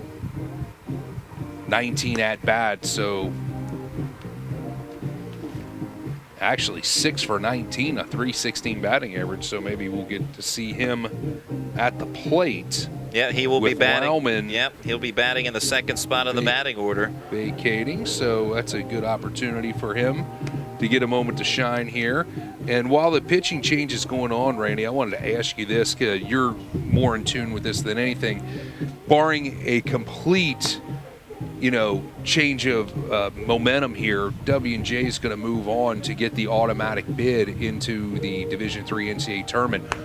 Where does that put Thomas More as far as postseason play? Do they have a chance to get an at-large bid or no? I would say, in my opinion, I'd say this is more than likely a one-team conference as far as the NCAA tournament is concerned. I don't know. I don't think that an at-large would be accomplished. But I mean, who knows though? It's certainly. I mean, 30 wins for Thomas More. It's been a good year. They were the regular season champions, so. I would guess not, but I've been wrong plenty of times. Right, and that's the reason why I asked. Regular season champs, 30 wins. Where does that on the Division III level? Where does that allow you to be as far as whether you're a one bid league or not? And I'm sure a lot of that would depend on results in other conferences as well. Expected winners of conference tournaments, if they come away as winners or if they falter, and then that uses up an at-large spot. So see how it all plays out. Maybe you do have two teams out of the conference make it. It's happened before, actually, a couple of years ago. These teams were both in the Mid-East Regionals and played a marathon game in the regionals, something like 15 innings, and it was the last game of the day and didn't finish until about 2 a.m. Oh, wow. Eastern time. So there's a pitch that gets away from Popham. Runners will stay put. Bases are loaded here for W&J with Cal Smith batting. So, again, it has been done before. These two particular teams have been the two to do it. So, and Thomas More earlier in the year, remember, ranked 25th in the nation. So it is a possibility. 3-1. And Smith hangs one high and deep to left center. Outfielders converge, and a reaching catch made by Metzger. Tagging from third and scoring is Nick Morton. It's now 17-5 W&J. Sacrifice fly RBI for Smith. And the other runners stay where they're at first and second. 2 outs now in the inning. 4 RBIs for Smith in the game. And that would have been my other question, if you thought that they would be able to get the at-large bid, meaning Thomas More. Would they find themselves in the same regional as W&J, or would they somehow get placed somewhere else? Well, that's that would be to be determined. I mean, right. say hypothetically Thomas More were to win this conference, they would not necessarily be guaranteed the Mid-East region, and Correct. a lot of that's done on geography. So, they could be, I would say, put in separate regions if they both make it. But I would suppose that if they both were to make it, that they would be in the same region then. But all speculation on my part. Oh, no, definitely, and that's in a 17-5 game, that's kind of one of the talking points you come up with, because put this game to the shelf. I think Thomas More is actually, they've had a great season and had a great weekend. It's just had a couple of bad innings here today, and hopefully that's not a reflection of what their future would be. 2-0 pitch is strike. Dealing to Derek Helbing now, as this is, I don't believe we actually introduced the new pitcher, as it is Austin Koch, 6'1" freshman, another elder pitcher. Gets a swing and a miss from Helbing. 2 balls, 2 strikes, 2 outs. 17-5 Presidents. Fastball outside, 3-2. W&J saving the best for last, I guess you could say, here in this PAC championship game. Scoring the most runs that it has in any game all season, 17. Payoff pitch, runners on the move with 2 outs. And it is a called strike 3, inning over. W&J picks up another couple of runs, and the score as we head to the bottom of the 9th, W&J 17, Thomas More 5. You're listening to the PAC Baseball Championships, brought to you by Sport Clips.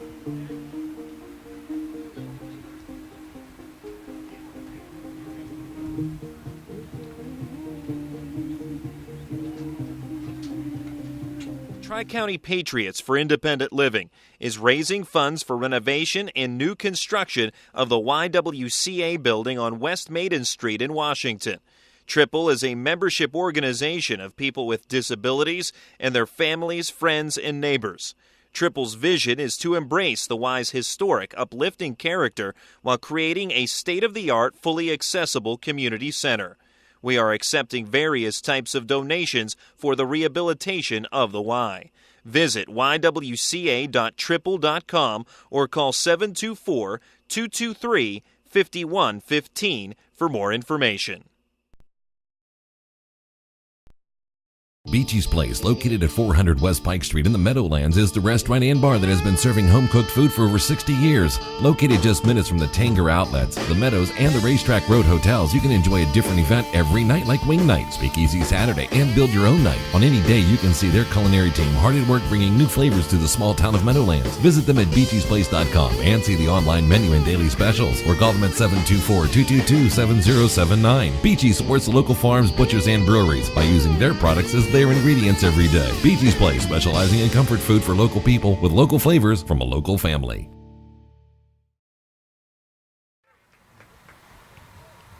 Tyler Smith pinch hitting will begin the bottom of the 9th inning.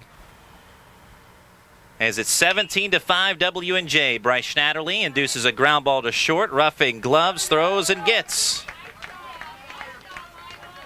the batter for out number 1 here in the 9th inning. So Tyler Smith retired, 1 down, and now it's Tyler Jones for his first at-bat of the game. Came on as a defensive replacement a half inning ago.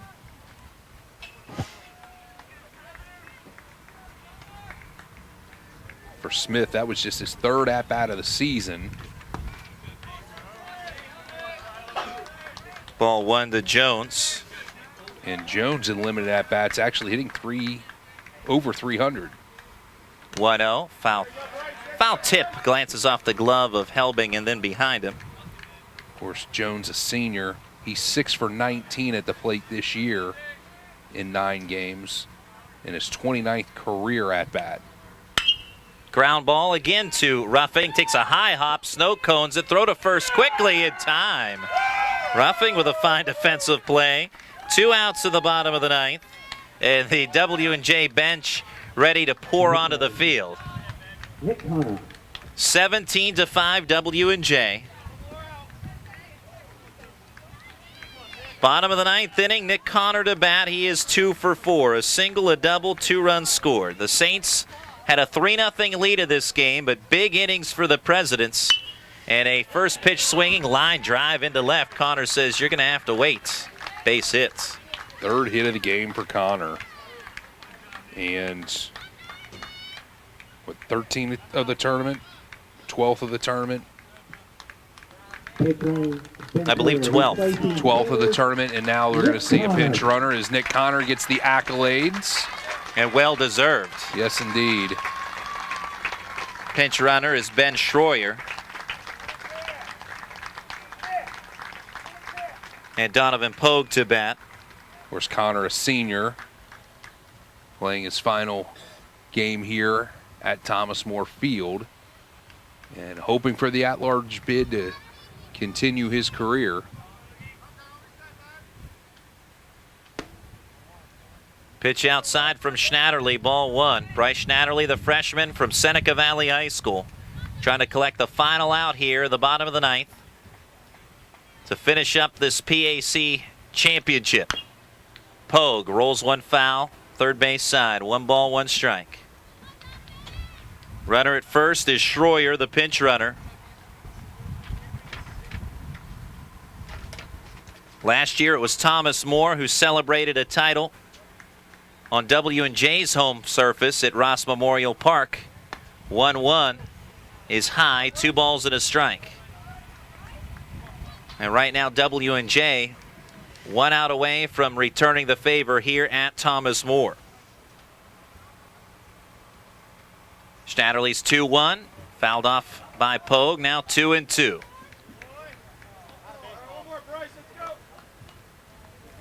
(17-5) W&J in the ninth. Big innings. 4 in the fourth, 6 in the fifth, 5 in the eighth, 2 in the ninth. Pogue reaches out and pulls one towards short over the leaping roughing and into left. And Pogue with a base hit pushes Schroyer to second. Well, the Saints look to not go out calmly in this one despite trailing 17-5.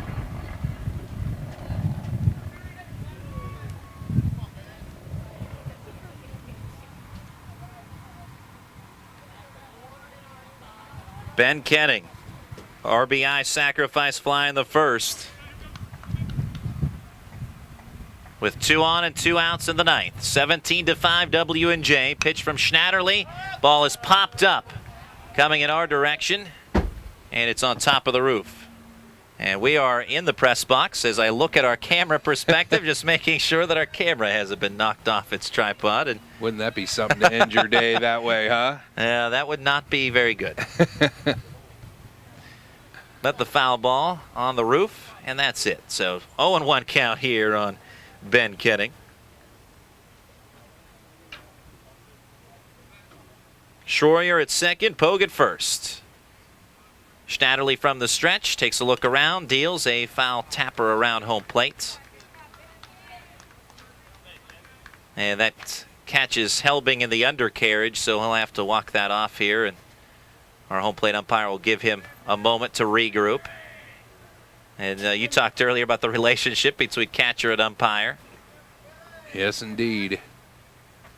If anybody ever really notices in the first inning when a catcher comes in to start the game, they always start with a handshake to that home plate umpire because they'll be working together for the entire time. 0-2 from Schnatterly. Fouled away again. Kenning, 0-2, the count on him. 2 outs in the bottom of the ninth inning.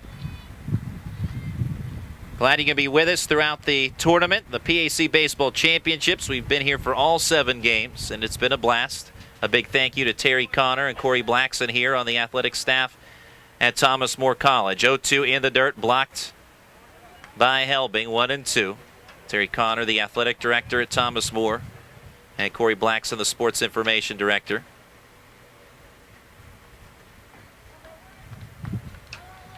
Great setup here in the booth, and we appreciate the hospitality.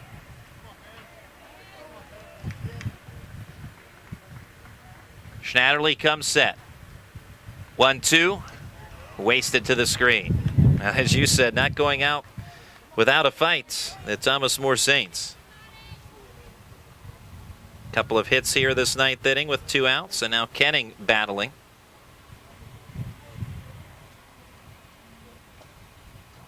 Schnatterly, the freshman, deals the 1-2. Foul ball again around home.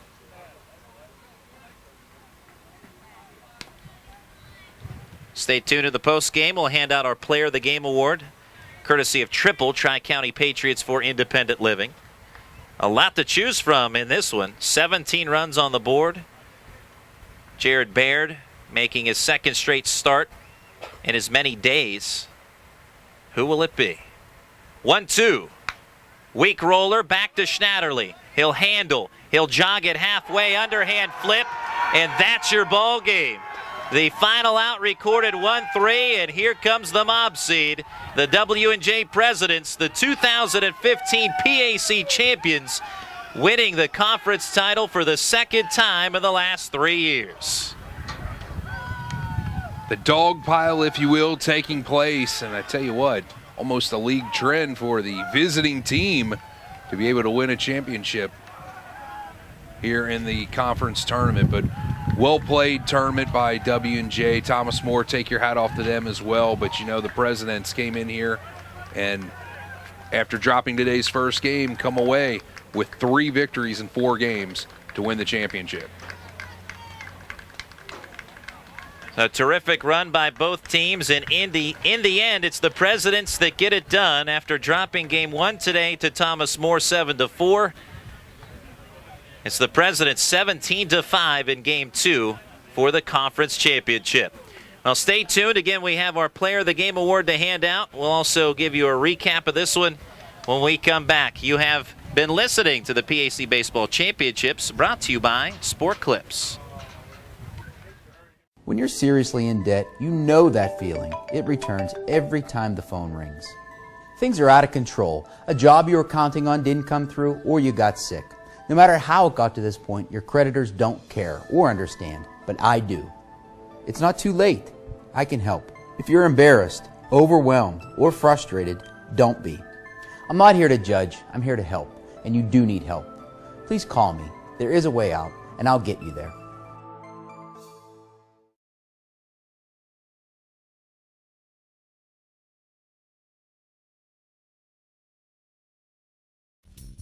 When you are in need of fast, affordable, and professional voiceovers, contact Time Ad Productions.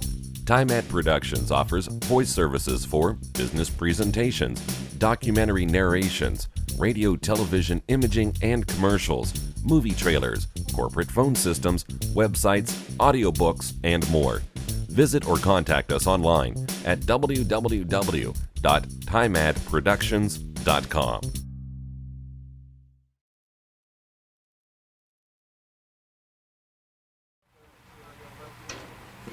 Welcome back to Thomas More Field. We are a final in the final game of the championship tournament. The W&J Presidents winning 17-5 over the Thomas More Saints.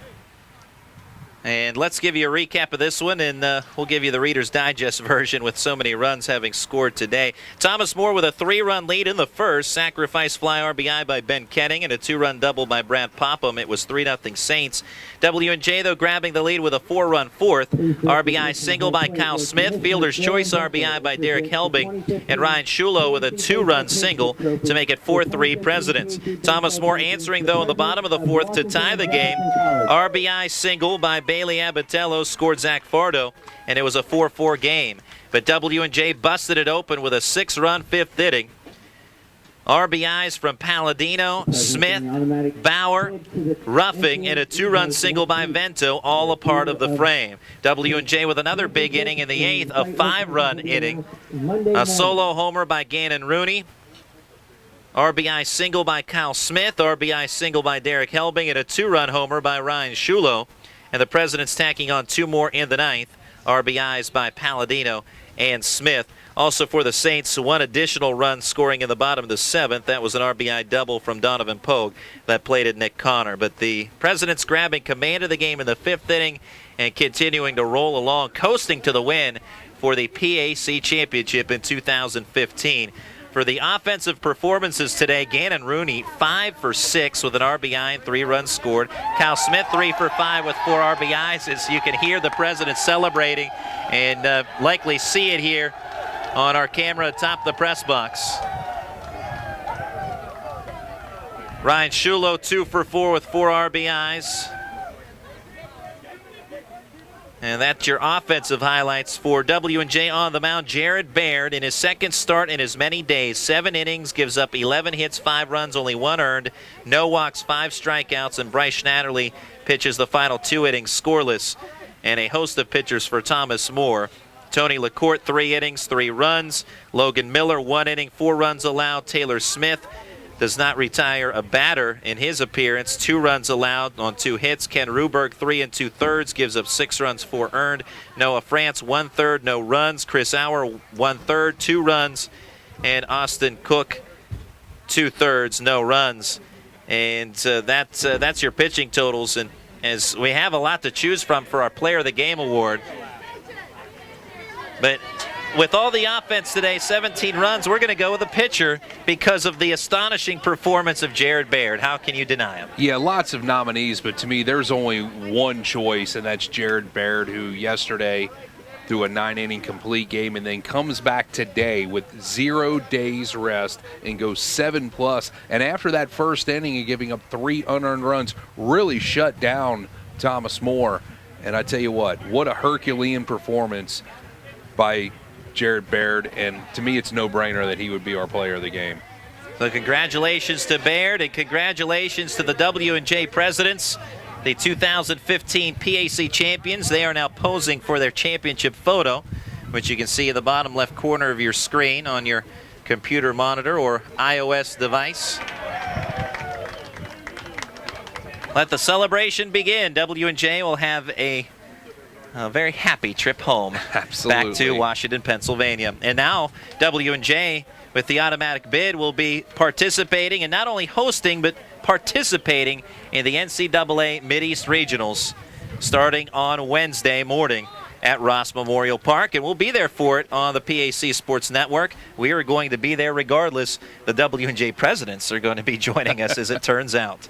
So, Brady Labor, thank you much. It's been a pleasure to have you for the tournament, and could have done it without you. Well, I'll tell you what, Randy, I really appreciate you asking me to come on board for the weekend. It was a big thrill. My first real dose of PAC action, especially on the baseball side, and I tell you what, man, it was an outstanding performance.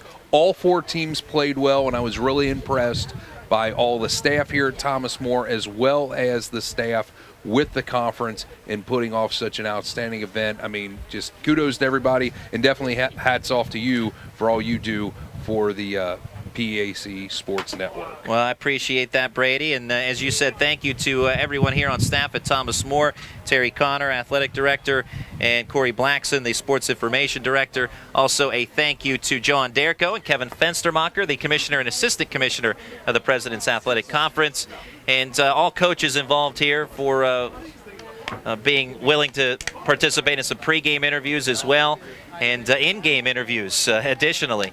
So thank you to all involved here at this year's PAC Baseball Championships. Also a big thank you to our sponsors, Sport Clips in Washington County, Trinity Point and McMurray Shops, Triple, Tri-County Patriots for Independent Living, Beachy's Place in the Meadowlands, check them out off the Racetrack Road exit off of I-79, Foster's Law Firm, and Time Ad Productions. So thank you to all of those, and of course the President's Athletic Conference. So that'll do it for my partner Brady Labor. I'm Randy Gore. A wrap here from Thomas More, the W&J Presidents, the 2015 PAC Baseball Champions, victorious in the if necessary game, 17-5 over the Thomas More Saints. For again my partner Brady Labor, I'm Randy Gore. We will talk to you again soon on Wednesday on the PAC Sports Network.